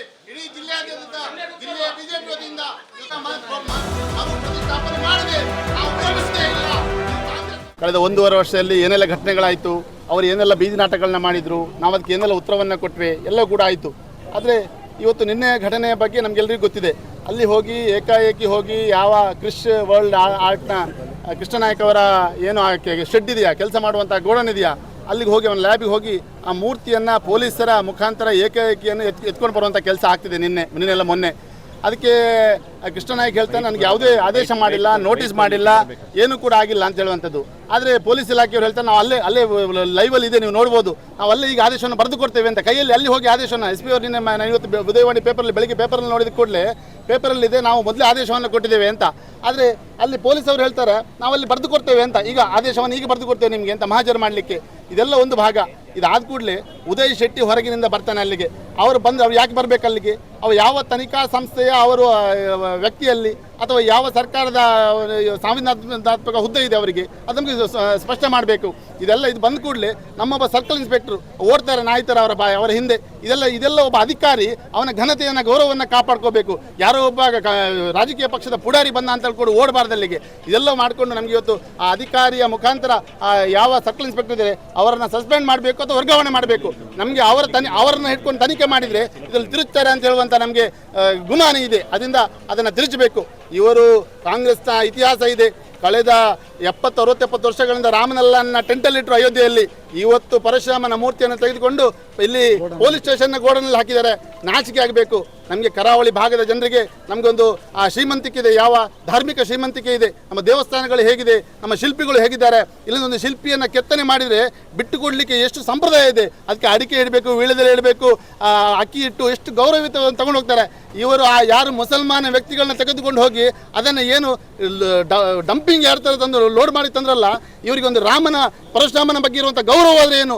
ಹಿಂದುತ್ವಕ್ಕೆ ಧಕ್ಕೆ ಅಂತ ಹೇಳ್ತಾರೆ. ಹಿಂದುತ್ವಕ್ಕೆ ಏನು ಧಕ್ಕೆ ಮಾಡ್ತಾ ಇರುವಂಥದ್ದು ನೀವು. ನಾವು ಇವತ್ತು ಸರ್ಕಾರ ಜಿಲ್ಲಾಧಿಕಾರಿಗಳ ಬಾಯಿ ಮುಚ್ಚಿಸಿದೆ.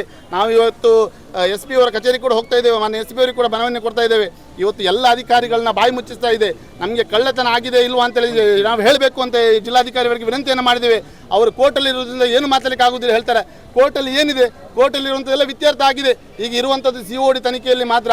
ಆ COD ತನಿಖೆಯಲ್ಲಿ ಇರುವಂಥದ್ದನ್ನು ಇವರು ಇನ್ನೂ 1.5 ವರ್ಷದಿಂದ COD ತನಿಖೆ ಮಾಡ್ತೇನೆ ಅಂತ ಹೇಳಿ 1 ವರ್ಷ ಆಯಿತು. ಆದೇಶ ಮಾಡಿದ್ದು ಕಳೆದ 2024 ಜೂನ್ 4ನೇ ತಾರೀಕಿಗೆ ಜೂನ್ 4ನೇ ತಾರೀಕಿಗೆ 2024 ಜೂನ್ 4ನೇ ತಾರೀಕಿಗೆ COD ತನಿಖೆ ಆದೇಶ ಮಾಡಿದ್ದು.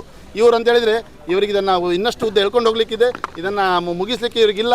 ನಾವು ಏನಾದರೂ ಕೂಡ ಹೋರಾಟವನ್ನು ಇವತ್ತು ಪ್ರಾರಂಭ ಮಾಡಿದ್ದೇವೆ. ಇನ್ನು ಪರಶುರಾಮ ಮೂರ್ತಿ ಪ್ರತಿಷ್ಠಾಪನೆ ಆಗುವವರೆಗೆ ನಮ್ಮ ಹೋರಾಟ ನಿಲ್ಲುವುದಿಲ್ಲ. ಅದು ಏನು ಬೇಕಾದ್ರೆ ಆಗಲಿ, ಅದಕ್ಕೆ ಯಾವ ಬೆಲೆ ತತ್ತಾದರೂ ಕೂಡ ಬೈಲೂರಿನ ಒಮ್ಮಿಕಲ್ ಬೆಟ್ಟದ ಪರಶುರಾಮ ಬೆಟ್ಟದ ಮೇಲೆ ಪರಶುರಾಮನ ಮೂರ್ತಿಯನ್ನು ಮತ್ತೆ ಪ್ರತಿಷ್ಠಾಪನೆ ಮಾಡ್ತೇವೆ.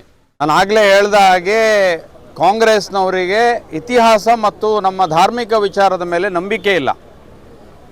ನಂಬುವುದು ಬಿಡುವುದು ಅವ್ರದ್ದು ವಿಚಾರ. ಆದರೆ ಇನ್ನೊಬ್ಬರನ್ನು ನಂಬಬಾರ್ದು ಅಂತೇಳಿ ಹೇಳುವಂಥ ಒತ್ತಡವನ್ನು ಹಾಕುವಂಥದ್ದು ಅದು ದಾಷ್ಟಿ ಅಂತೇಳಿ ಹೇಳ್ತೇವೆ ನಾವು. ಇವತ್ತು ಕಾಂಗ್ರೆಸ್ನವರು ಮಾಡ್ತಾ ಇರುವಂಥದ್ದು ಅದೇ. ಪರಶುರಾಮ ಥೀಮ್ ಪಾರ್ಕ್ ಹೆಸರನ್ನು ಅಕಸ್ಮಾತ್ ಎಲ್ಲಿಯಾದರೂ ಸುನಿಲ್ ಕುಮಾರ್ ಥೀಮ್ ಪಾರ್ಕ್ ಅಂತೇಳಿ ಹೇಳಿ ಇಟ್ಟದಿದ್ದರೆ ಇವರು ಗಲಾಟೆ ಮಾಡ್ಬೋದಿತ್ತು.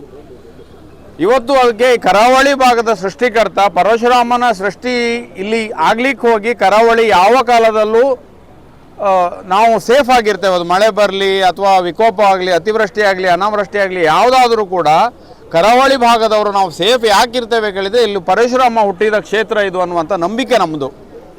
ಆ ಕಾರಣಕ್ಕಾಗಿ ನಮ್ಮಲ್ಲಿ ಎಲ್ಲಾದರೂ ಒಂದು ಕಡೆ ಪರಶುರಾಮನ ಥೀಮ್ ಪಾರ್ಕ್ ಆಗಬೇಕನ್ನುವಂಥದ್ದು ಸುನೀಲ್ ಕುಮಾರ್ ಅವರ ಕನಸು. ಅದಕ್ಕೆ ಪ್ರೋತ್ಸಾಹವನ್ನು ಕೊಡುವುದನ್ನು ಬಿಟ್ಟು ಇಲ್ಲ ಸಲ್ಲದ ಆರೋಪವನ್ನು ಮಾಡುವಂಥದ್ದು ಇವರ ಒಂದು ಕೊಳಕು ಮತ್ತು ಹೀನ ಸಂಸ್ಕೃತಿಯನ್ನು ಜನರಿಗೆ ತೋರಿಸಿಕೊಡ್ತಾ ಇದ್ದಾರೆ. ಅದು ಭಾಜಪಕ್ಕಲ್ಲ, ಜನರಿಗೆ ತೋರಿಸ್ತಾ ಇದ್ದಾರೆ. ಇವತ್ತಿನ ದಿವಸ ಯಾಕೆ ಇಷ್ಟು ಪರಶುರಾಮ ಬಗ್ಗೆ ಮಾತಾಡ್ತಾ ಇದ್ದಾರೆ ಅಂತೇಳಿ ಹೇಳಿದರೆ, ಎಲ್ಲಿ ಇವರ ಕುಂಡೆ ಬಿಸಿ ಆಯ್ತಲ್ಲ, ಮೂಢ ಹಗರಣ, ವಾಲ್ಮೀಕಿ ಹಗರಣ, ಚುನಾವಣೆಯ ಕಾರಣಕ್ಕಾಗಿ ವಾಲ್ಮೀಕಿ ನಿಗಮದ 187 ಕೋಟಿ ರೂಪಾಯಿ ಹಣವನ್ನು ಇವರು ವರ್ಗಾವಣೆ ಮಾಡಿಕೊಂಡು ರಾಜಕಾರಣ ಮಾಡ್ತಾರೆ. ಇವರು ಕುಂಡೆ ಬಿಸಿಯಾದ ಕಾರಣಕ್ಕಾಗಿ ಇವತ್ತು BJPಯವರಲ್ಲಿ ಎಲ್ಲಿ ಹುಡುಕಿದೆ ಅನ್ನೋದನ್ನು ಹುಡುಕುವಂಥ ಪ್ರಯತ್ನವನ್ನು ಮಾಡಿ ಒಂದಷ್ಟು ಸೃಷ್ಟಿಯನ್ನು ಮಾಡಿ ಇವತ್ತು ಈ ಜನರ ಹಾದಿಯನ್ನು ತಪ್ಪಿಸುವಂಥ ಪ್ರಯತ್ನವನ್ನು ಮಾಡ್ತಾ ಇದ್ದಾರೆ. ಇವತ್ತು ಆ ಎಲ್ಲ ಕಾರಣಕ್ಕೆ ಒಂದಷ್ಟು ಸ್ಪಷ್ಟನೆಯನ್ನು ಕೇಳಿ ನಾವು DC ಅವರಿಗೆ ಮನವಿಯನ್ನು ಕೊಡಲಿಕ್ಕೆ ಬಂದರೆ, DC ಅವರ ನಡೆ ಕೂಡ ಬಹಳ ಉದ್ದಟತನದ ನಡೆ ಅಂತೇಳಿ ಅನಿಸ್ತು ನಮಗೆ. ನಮ್ಮ ಪ್ರಶ್ನೆಗೆ ಪೂರಕವಾದಂಥ ಉತ್ತರವನ್ನು ಕೊಡದೆ ಏನೋ ಕಾನೂನು ಪ್ರಕಾರ ಹಾಗೆ ಹೀಗೆ ಅನ್ನುವಂಥ ಮಾತನ್ನು ಹೇಳಿದರು. ನಿನ್ನೆ ಕೃಷ್ಣ ನಾಯ್ಕ ಅವರ ಮನೆಗೆ ಅವರು ಶೆಡ್ಡಿಗೇನು ರೈಡ್ ಮಾಡಿದ್ದಾರೆ, ಅದು ಸರ್ವೋಚ್ಚ ನ್ಯಾಯಾಲಯವೋ ಉಚ್ಚ ನ್ಯಾಯಾಲಯದ ಆದೇಶವೇನೋ ನಮ್ಗೆ ಗೊತ್ತಿಲ್ಲ, ಅದು ಸ್ಪಷ್ಟ ಆಗಬೇಕಿದೆ ನಮಗೆ.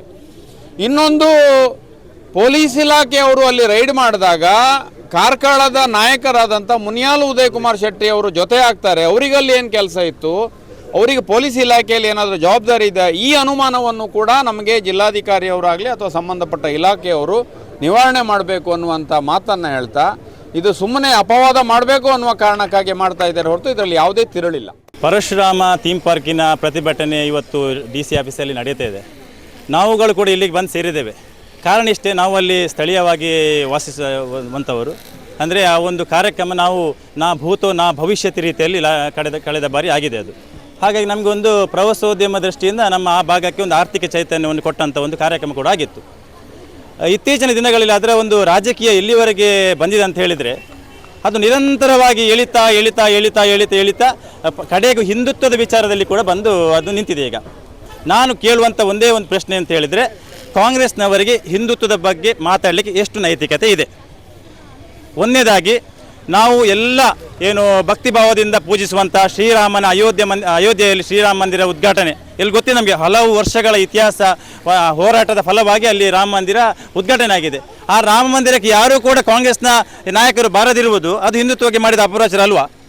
ಇದೇ ರಾಹುಲ್ ಗಾಂಧಿ ಅವರು ನಮ್ಮ ಪಾರ್ಲಿಮೆಂಟಲ್ಲಿ ಹಿಂದುತ್ವವನ್ನೇ ಭಯೋತ್ಪಾದಕರಂತ ಕರೆದದ್ದು ಅದು ಹಿಂದುತ್ವಕ್ಕೆ ಮಾಡಿದ ಅವಹೇಳನ ಅಲ್ವಾ?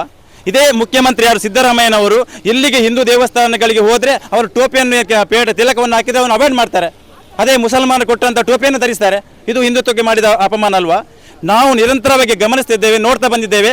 ಸ್ವಾತಂತ್ರ್ಯ ದೊರೆತಾಗಿನಿಂದಲೂ ಕೂಡ ಹಿಂದುತ್ವವನ್ನು ಅವರು ಒಂದು ರೀತಿಯಲ್ಲಿ ಕಾಲಿನ ಕಸ ರೀತಿಯಲ್ಲಿ ನೋಡ್ಕೊಂಡು ಬಂದವರು. ಅದಕ್ಕೆ ಸಾಕಷ್ಟು ಉದಾಹರಣೆಗಳಿವೆ. ಅದು ಸಂವಿಧಾನ ಇರ್ಬೋದು, ಪ್ರಜಾಪ್ರಭುತ್ವದಲ್ಲಿ ನಾವು ಎಲ್ಲ ಪೂಜ್ಯ ಭಾವನೆಯಿಂದ ಗೌರವಿಸುವಂಥ ಸಂವಿಧಾನದಲ್ಲಿ ಕೂಡ ಕೆಲವೊಂದು ತಿದ್ದುಪಡಿಯನ್ನು ಮಾಡಿದ್ದಾರೆ.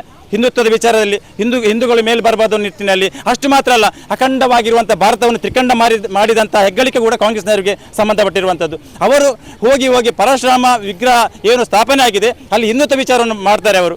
ಏನು ಅಲ್ಲಿ ಮಾನ್ಯ ಸುನೀಲ್ ಕುಮಾರ್ ಅವರು ಕಾರ್ಕಳ ಕ್ಷೇತ್ರ ಇಡೀ ನಮ್ಮ ಒಂದು ಜಗತ್ತಿನ ಭೂಪಟದಲ್ಲಿ ಕಾಣಬೇಕು ಅನ್ನುವ ದೃಷ್ಟಿಯಲ್ಲಿ ಬಹಳಷ್ಟು ಕೆಲಸ ಕಾರ್ಯಗಳನ್ನು ಮಾಡ್ತಾ ಬಂದಿದ್ದಾರೆ. ನಮ್ಗೆ ಗೊತ್ತಿದೆ, ಕಂಡು ಕೇಳರಿದ ಅಭಿವೃದ್ಧಿ ಮಾಡಿದ್ದಾರೆ. ಇದು ನಮ್ಮ ಕರ್ನಾಟಕ ರಾಜ್ಯದಲ್ಲಿ 224 ಕಾನ್ಸ್ಟಿಟ್ಯೂನ್ಸಿಯಲ್ಲಿ ಸುನೀಲ್ ಕುಮಾರ್ ಅಂತವರು ನಿಜವಾಗಿ ನಾನು ತುಂಬ ಜನ ಹುಟ್ಟಿ ಬರಬೇಕು, ತುಂಬ ಜನ ಶಾಸಕರಾಗಬೇಕು. ಯಾಕಂತ ಹೇಳಿದರೆ ಬಹಳಷ್ಟು ಅಭಿವೃದ್ಧಿ ಕಾರ್ಯಗಳನ್ನು ಮಾಡಿದ್ದಾರೆ. ಅದರಲ್ಲಿ ಇದೊಂದು ಭಾಗ ಅಷ್ಟೇ. ಯಾವುದು ನಮ್ಮ ಸ್ಥಳೀಯವಾಗಿ ಪರಶುರಾಮ ಬೆಟ್ಟ ಏನಿದೆ, ಉಮ್ಮಿಕಾಲ್ ಕುಂಜ ಏನಿದೆ, ಅಲ್ಲಿ ಯಾವುದೋ ಒಂದು ಬೋರ್ ಗುಡ್ಡೆ ಥರ ಇತ್ತು. ಅದು ಕಲ್ಲಿನ ಒಂದು ವಾತಾವರಣ ಇತ್ತು. ಏನಾದರೂ ಇಲ್ಲಿ ಮಾಡಬೇಕು, ಒಂದು ನಮ್ಮ ಪ್ರವಾಸೋದ್ಯಮ ನಿಟ್ಟಿನಲ್ಲಿ ಅದನ್ನು ಬಲಪಡಿಸುವ ನಿಟ್ಟಿನಲ್ಲಿ ಅವರು ಕಾರ್ಯಯೋಜನೆಯನ್ನು ಮಾಡಿ ಎಷ್ಟೋ ವರ್ಷಗಳ ಕನಸು ಅದು ಕಾರ್ಯರೂಪಕ್ಕೆ ತಂದು ಅಲ್ಲಿ ಒಂದು ಅಷ್ಟು ಅನುದಾನವನ್ನು ಬಿಡುಗಡೆ ಮಾಡಿ ಅಲ್ಲಿ ಪರಶುರಾಮ ವಿಗ್ರಹವನ್ನು ಸ್ಥಾಪನೆ ಮಾಡಲಿಕ್ಕೆ ಹೊರಟರು. ಅಲ್ಲಿಂದ ಈಗ ಯಾರು ಈ ಒಂದು ಯೋಜನೆ ದೂರ್ತಾ ಇದ್ದಾರೋ ಅವರು ಕೂಡ ಈ ಕಾರ್ಯಕ್ರಮದಲ್ಲಿ ನಮ್ಮಾಗೆ ಅವರು ಭಾಗವಹಿಸಿದ್ರು, ಎಲ್ಲ ನಮ್ಮ ಜೊತೆಗೆ ಬೆರೆತಿದ್ರು ಅವರು ಕೂಡ. ಈಗ ಅದನ್ನು ರಾಜಕೀಯವಾಗಿ ಹೇಳ್ತಿರ್ತಾ ಇದ್ದಾರೆ. ನಾವು ಇಷ್ಟವರೆಗೆ ಮಾತಾಡಲಿ ಯಾಕೆಂತ ಹೇಳಿದ್ರೆ, ಈಗ ಕಾಂಗ್ರೆಸ್ ಗೌರ್ಮೆಂಟ್ ಬಂದು ಸುಮಾರು 1 ವರ್ಷ 3 ತಿಂಗಳಾಗಿದೆ. ಇವರಿಗೆ ಒಂದು ವೇಳೆ ಅದರಲ್ಲಿ ನಿಜವಾಗಿ ಭ್ರಷ್ಟಾಚಾರ ನಡೀತಿದ್ರೆ, ಅಲ್ಲಿ ಏನಾದರೂ ಸಮಸ್ಯೆಗಳಾಗಿದ್ದರೆ ಯಾಕೆ ಇಷ್ಟವರೆಗೆ ಶೀಘ್ರವಾಗಿ ತನಿಖೆಯನ್ನು ಮಾಡಲಿಲ್ಲ ಇವರು? ಎಲ್ಲದರಲ್ಲೂ ಹುಡುಕುವಂಥ ಕೆಲಸವನ್ನು ಮಾಡ್ತಾರೆ ಅಲ್ವೇ ಅವರು? ಅಲ್ಲಿ ಪರಶುರಾಮನ ವಿಗ್ರಹ ದೃಷ್ಟಿಯಲ್ಲಿ ಮಾನ್ಯ ಶಾಸಕರೇ ಹಲವು ಬಾರಿ ನಾನು ಹೇಳುವುದಿಲ್ಲ, ಏಕಾಗಲೇ ನಮ್ಮ ಲೋಕಲ್ ನಾಯಕರಲ್ಲಿ ಹೇಳಿದ್ದಾರೆ, ಹಲವು ಬಾರಿ ಹೇಳಿದ್ದಾರೆ ಅದನ್ನು ಮರು ವಿನ್ಯಾಸ ಮಾಡಲಿಕ್ಕಿದೆ. ಒಂದು 3-4 ತಿಂಗಳು ಬಿಟ್ಟು ಮಳೆಗಾಲದಲ್ಲಿ ಸ್ವಲ್ಪ ಮರುವಿನ್ಯಾಸ ಮಾಡಲಿ, ಅದನ್ನು ಪುನಃ ಏನು ಸರ್ವಸಜ್ಜಿತವಾಗಿ ಮಾಡಲಿಕ್ಕಿದೆ ಅಂತ ಹೇಳಿದ್ದಾರೆ. ಆದರೂ ಕೂಡ ಅದರಲ್ಲಿ ಬೇರೆ ಅದು ಮೂರ್ತಿ ಕಂಚಿನದ ಅದು ಆ ಥರ ಈ ಥರ ಎಲ್ಲ ಹೇಳ್ತಾ ಬಂದರು. ಈಗ ಎಲ್ಲಿವರೆಗೆ ಅಂತ ಹೇಳಿದರೆ, ನಾವು ಇಡೀ ನಾಡಿನ ಜನತೆ ಏನು ಪೂಜ್ಯ ರೀತಿಯಲ್ಲಿ ಗೌರವಿಸುವಂಥ ನಮ್ಮ ಯಾವುದು ರಾಜ್ಯದ ಸದನ ಏನಿದೆ, ಸದನದಲ್ಲಿ ಒಬ್ಬ ಗೌರವಾನ್ವಿತ ಹುದ್ದೆಯಲ್ಲಿ ಒಂದು ಮಾನ್ಯ ಮುಖ್ಯಮಂತ್ರಿಗಳು ಕೂಡ ಆ 11 ಕೋಟಿ ಭ್ರಷ್ಟಾಚಾರ ಅಂತ ಹೇಳಿದ್ದಾರೆ. ಅಂದರೆ ಅಲ್ಲಿ ಬಿಡುಗಡೆ ಆಗಿರುವಂಥದ್ದು 6,70,00,000 ಅಂತೇಳಿ ನಮಗೆ ಯಾವುದು ಮಾಹಿತಿಯಲ್ಲಿ ಸಿಗ್ತಾ ಇದೆ. ಅಂದರೆ ಎಲ್ಲಿವರೆಗೆ ಇದು ಪ್ರಜಾಪ್ರಭುತ್ವ ವ್ಯವಸ್ಥೆ ಅವಹೇಳನ ಅಂತ ಹೇಳಿದ್ರೆ ತಪ್ಪಾಗಲಿಕ್ಕಿಲ್ಲ. ಅಷ್ಟು ಮಾತ್ರ ಜಾತಿ ಇವರು ಯಾರು ಹೇಳಿ, ಕಾಂಗ್ರೆಸ್ ಪಕ್ಷ ಯಾರು ಹೇಳಲಿಕ್ಕೆ? ಇಡೀ ನಮ್ಮ ಹಿಂದೂಗಳನ್ನು ಜಾತಿ ವಿಷ ಬೀಜವನ್ನು ಬಿತ್ತಿ ಎಲ್ಲ ಡಿವೈಡ್ ಆ್ಯಂಡ್ ರೂಲ್ ಮಾಡಿದ್ದು ಕಾಂಗ್ರೆಸ್ನವರೇ. ಅಷ್ಟು ಮಾತ್ರ. ಈಗ ಎಲ್ಲಿವರೆಗೆ ಅಂತ ಹೇಳಿದರೆ, ಇದನ್ನು 1 ವರ್ಷ 3 ತಿಂಗಳಾಯಿತು, ಇನ್ನೂ ಕೂಡ ತನಿಖೆಯನ್ನು ಪೂರ್ಣಗೊಳಿಸಿಲ್ಲ. ಈಗಾಗಲೇ ಅವರು ದಾಖಲೆಯನ್ನು ಕೊಟ್ಟಿದ್ದಾರೆ, ಜಿಲ್ಲಾಧಿಕಾರಿಗಳೇ ಅದಕ್ಕೆ ಅವರೇನು ಅನುವು ಮಾಡಿ ಕೊಟ್ಟಿದ್ದಾರೆ ಅಂತೇಳಿ, ಯಾವುದು ಮರುವಿನ್ಯಾಸಕ್ಕೆ. ಅದಕ್ಕೆ ನಾನಾ ರೀತಿಯ ತಡೆಯನ್ನು ತರ್ತಾ ಇದ್ದಾರೆ. ಇವರು ಪ್ರಭಾವಿ ಸಚಿವರಿದ್ದಾರೆ, ಅವರು ಹೆಬ್ಬಾಳ್ಕರ್ ಇದ್ದಾರೆ. ಯಾಕೆ ಇವರಿಗೆ ಇಲ್ಲಿವರೆಗೆ ಆಗಲಿಲ್ಲ? ಯಾಕೆ ಇವರು ಮಾಡ್ತಾರೆ? ಇವರು ನಾನು ಒಂದೇ ಒಂದು ಅವರಿಗೆ ಆಗ್ರಹವನ್ನು ಮಾಡ್ತೀನಿ, ಇನ್ನು ಮುಂದಕ್ಕೆ ಯಾವತ್ತೂ ಕೂಡ ಅವ್ರು ಹಿಂದುತ್ವ ಪ್ರಶ್ನೆಯನ್ನು ಮಾಡಬಾರ್ದು. ಅವ್ರಿಗೆ ನೈತಿಕತೆಯೇ ಇಲ್ಲ. ಅವರಿಗೆ ಹಿಂದುತ್ವದ ಬಗ್ಗೆ ಪ್ರಶ್ನೆ ಮಾಡಲಿಕ್ಕೆ ಅವ್ರಿಗೆ ನೈತಿಕತೆಯೇ ಇಲ್ಲ. ಅವ್ರ ಕಳ್ಳಾಟವನ್ನು ಬಿಡಬೇಕು. ನನಗೆ ಇಂಥ ನೀಚ ರಾಜಕಾರಣ ಮಾಡಬೇಡಿ, ದಯವಿಟ್ಟು ನಿಮಗೆ ರಿಕ್ವೆಸ್ಟ್ ಮಾಡ್ತೇವೆ, ಇಂಥ ನೀಚ ರಾಜಕಾರಣ ಮಾಡಬೇಡಿ. ಯಾಕಂತ ಹೇಳಿದ್ರೆ, ನಿಮ್ಮ ಈ ಒಂದು ರಾಜಕೀಯ ಬೇಳೆ ಬೇಯಿಸ್ಕೊಳ್ಳೋಕ್ಕೋಸ್ಕರ ನಮ್ಮ ಏನು ಆಸುಪಾಸಿನಲ್ಲಿ ಒಂದು ದೊಡ್ಡ ಮಟ್ಟದ ಅಭಿವೃದ್ಧಿ ಕಾರ್ಯಕ್ರಮ ಆಗ್ತಾ ಇದೆ. ನಾವು ತುಂಬ ಖುಷಿಯಾಗಿದ್ವಿ. ಯಾಕಂದರೆ ಈಗಲೂ ನನ್ನ ಗಮನಕ್ಕೆ ಬಂದಾಗ ಸುಮಾರು 1-2 ಕಿಲೋಮೀಟರ್ ನಮ್ಮ ಜಾಗಕ್ಕೆ ಒಳ್ಳೆ ರೇಟ್ ಬಂದಿದೆ. ಒಂದು ರೀತಿಯಲ್ಲಿ ಏನೋ ಮುಂದಿನ ದಿನಗಳ ಒಂದು ಆರ್ಥಿಕ ಚೇತನ ಸಿಗ್ಬೋದಿತ್ತು ನಮಗೆ. ಒಂದು ಒಳ್ಳೆ ವಿಷಯ ಅದು. ಆ ಕಾರ್ಯಕ್ರಮ ತಮಗೆಲ್ಲರಿಗೂ ಗೊತ್ತಿದೆ, ನಾ ಭವಿಷ್ಯದ ರೀತಿಯಲ್ಲಿ ನಡೆದಿದೆ. ಒಂದು ಅಟ್ಲೀಸ್ಟ್ ಒಂದು ಮಾನವೀಯತೆ ಇರಬೇಕಲ್ವ? ಹಿಂದುತ್ವ ಬಿಡಿ ಇವರಿಗೆ. ಒಂದು ಯಾಕೆ ನಮ್ಮ ಬಯಲು ಅಭಿವೃದ್ಧಿ ಆಗಬಾರ್ದು? ಇವರಿಗೆ ಬಯಲು ಅಭಿವೃದ್ಧಿ ಆಗಬಾರ್ದು. ಯಾವುದೇ ನಾನು ಹೇಳುವಂಥದ್ದು, ವಿರೋಧ ಪಕ್ಷ ಬೇಕು. ಅದು ಯಾವುದು ಎಲ್ಲದನ್ನು ವಿರೋಧ ಮಾಡಲಿಕ್ಕೆ ವಿರೋಧ ಪಕ್ಷ ಇರೋದಲ್ಲ, ಆರೋಗ್ಯಕರವಾಗಿರಬೇಕು. ಏನಾದರೂ ತಪ್ಪು ನಡೆದೆ ಅದನ್ನು ಮಾತ್ರ ಎತ್ತಿ ಇಡಬೇಕು. ಒಂದು ವೇಳೆ ತಪ್ಪು ನಡೆದೇ ಆಗಿದ್ದಲ್ಲಿ ಯಾಕೆ ಇಷ್ಟು ಹೊತ್ತು 15 ತಿಂಗಳು ಬೇಕಿತ್ತ? ತಮ್ಮದೇ ಅದು ಕೂಡ ಏನು ಅತಂತ್ರ ಸರ್ಕಾರ ಅಲ್ಲ, 136 ಸೀಟ್ ತಗೊಂಡು ಬಂದಂಥ ಸರ್ಕಾರ, ಏನು ಬೇಕಾದ್ರೂ ಮಾಡ್ಬೋದಿತ್ತು.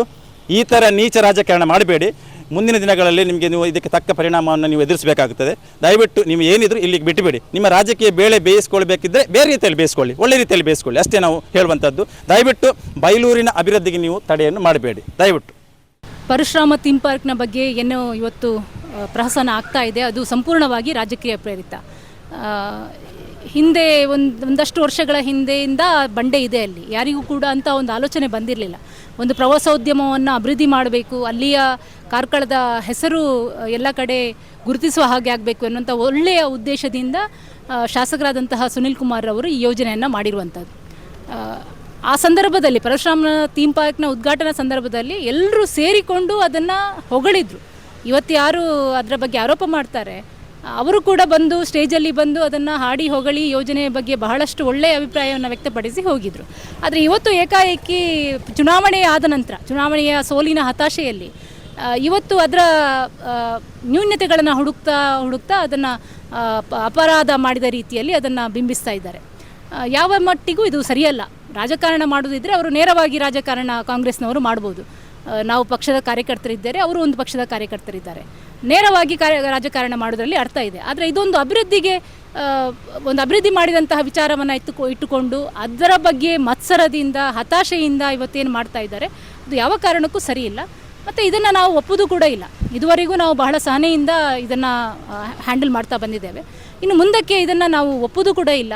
ಈಗ ಮೊನ್ನೆ ಹೋಗಿ ಅಲ್ಲಿ ಕೃಷ್ಣ ನಾಯ್ಕ ಶಿಲ್ಪಿ ಅವರಿಗೆ ಏನು ತೊಂದರೆ ಕೊಟ್ಟಿದ್ದಾರೆ, ಅಲ್ಲಿ ಹೋಗಿ ಏನು ತಾವೇ ಅಧಿಕಾರಿಯ ರೀತಿಯಲ್ಲಿ ಹೋಗಿ ಉದಯ್ ಕುಮಾರ್ ಶೆಟ್ಟರು ಮುನಿಯಾಲ್ ಕರ್ಕೊಂಡು ಹೋಗಿದ್ದಾರೆ ಅಂತ ಹೇಳ್ತಾರೆ.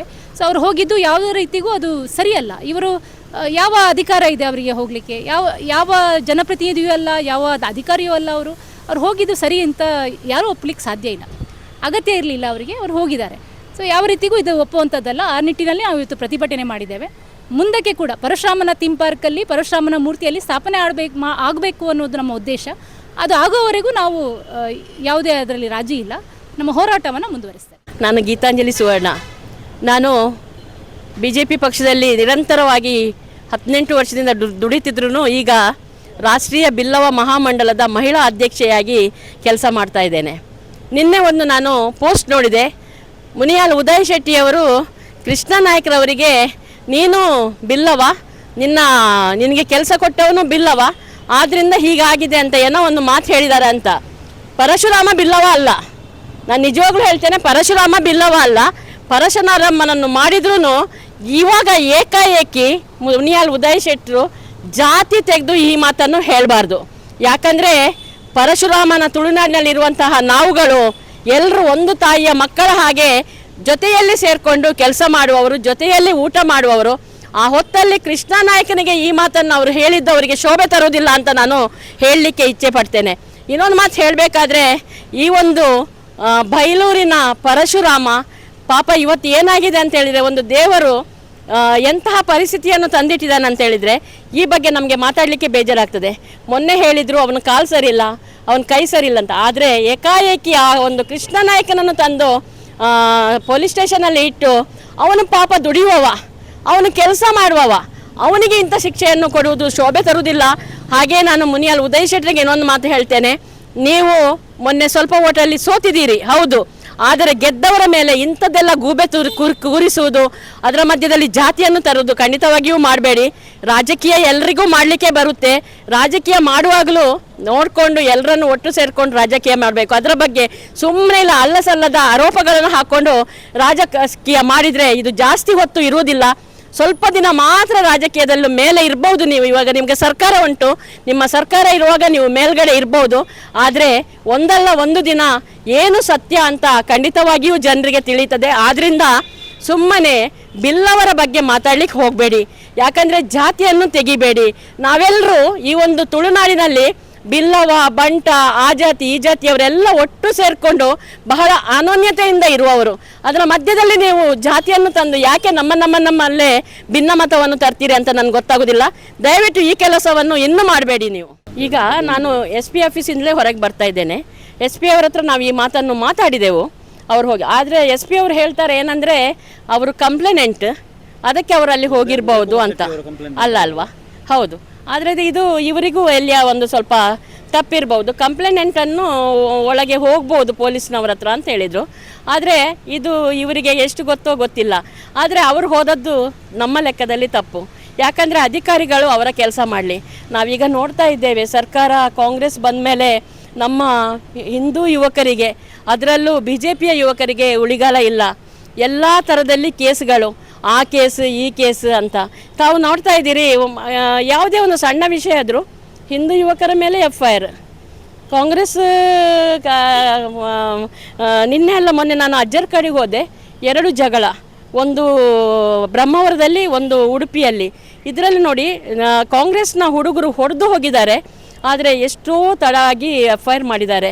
FIR ಅಂದರೆ ಎಷ್ಟೋ ಎಲ್ಲ ಪ್ರೆಷರ್ ಬಿದ್ದ ಮೇಲೆ ಬಂದು FIR ತಗೊಂಡಿದ್ದಾರೆ. ಇದೆಲ್ಲ ನೋಡುವಾಗ ನಾವಿನ್ನು ಹೇಗೆ ಬದುಕೋದು? ದಯವಿಟ್ಟು ನಾನು ನಿಮ್ಮ ಮಾಧ್ಯಮದ ಮುಖಾಂತರ ಹೇಳ್ತೇನೆ, ಸರ್ಕಾರ 5 ವರ್ಷ ಕಾಂಗ್ರೆಸ್ ಮಾಡಿದರೆ ಅರ್ಧದಷ್ಟು ನಮ್ಮ ಹುಡುಗರೆಲ್ಲ ಜೈಲಲ್ಲೇ ಇರ್ತಾರಾ ಅಂತ ನಮಗೆ ಹೆದರಿಕೆ ಆಗಿದೆ. ಈ ವಿಷಯವನ್ನು ನಿಮ್ಮ ಮಾಧ್ಯಮದ ಮೂಲಕ ನಾನು ಹೇಳ್ತೇನೆ, ದಯವಿಟ್ಟು ರಾಜಕೀಯ ಮಾಡಿ. ಸರ್ಕಾರ ನಮ್ಮದು ಇತ್ತು, ನಿಮ್ಮದು ಇದೆ. ನೀವು ಜನರಿಗೆ ಅಭಿವೃದ್ಧಿಯನ್ನು ಮಾಡಿ. ಇವತ್ತು ನಾವು ರಸ್ತೆಯನ್ನು ನೋಡ್ತಾ ಇದ್ದೇವೆ, ಒಂದೇ ಒಂದು ರಸ್ತೆಯಲ್ಲಿ ಹೋಗೋ ಹಾಗಿಲ್ಲ.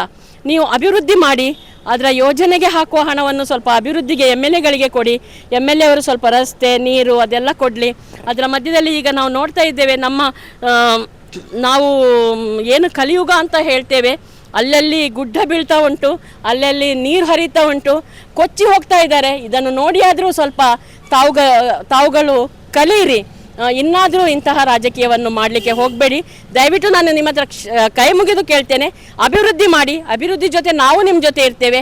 ಸಾಮಾಜಿಕವಾಗಿ ತಿನ್ನಲಿಕ್ಕೆ ಅನ್ನ ಇಲ್ಲದವರಿದ್ದಾರೆ, ಇವತ್ತು ಭಿಕ್ಷೆ ಬೇಡುವವರಿದ್ದಾರೆ, ಅನ್ನ ಅಂತ ಕೇಳುವವರಿದ್ದಾರೆ. ಇವರಿಗೆ ಸ್ವಲ್ಪ ಅನ್ನ ಕೊಡುವಂಥ ಕೆಲಸ ಮಾಡಿ. ಆಸ್ಪತ್ರೆಯಲ್ಲಿ ಮಲಗಿ ಒಂದು ಹಣ ಕಟ್ಟಲಿಕ್ಕಾಗದೆ ಹಣ ಇಲ್ಲ ಅಂತ ಹೇಳುವವರಿದ್ದಾರೆ, ಅವರಿಗೇನಾದರೂ ಕೊಡುವಂತಹ ಕೆಲಸ ಮಾಡಿ. ಅದನ್ನು ಬಿಟ್ಟು ಇಂತಹ ಚಿಕ್ಕತನದ ರಾಜಕೀಯವನ್ನು ಖಂಡಿತವಾಗಿಯೂ ಮಾಡಬೇಡಿ ಅಂತ ನಾನು ಕೇಳ್ತಾ ಇದ್ದೇನೆ. ನಿಖರ ಸುದ್ದಿ, ಸದಭಿರುಚಿಯ ಕಾರ್ಯಕ್ರಮ. ನೀವು ನೋಡ್ತಾ ಇದ್ದೀರಾ ಕಹಳೆ ನ್ಯೂಸ್, ಸಮಾಜದ ಜಾಗೃತಿಗಾಗಿ ವಸ್ತುನಿಷ್ಠ ವರದಿ.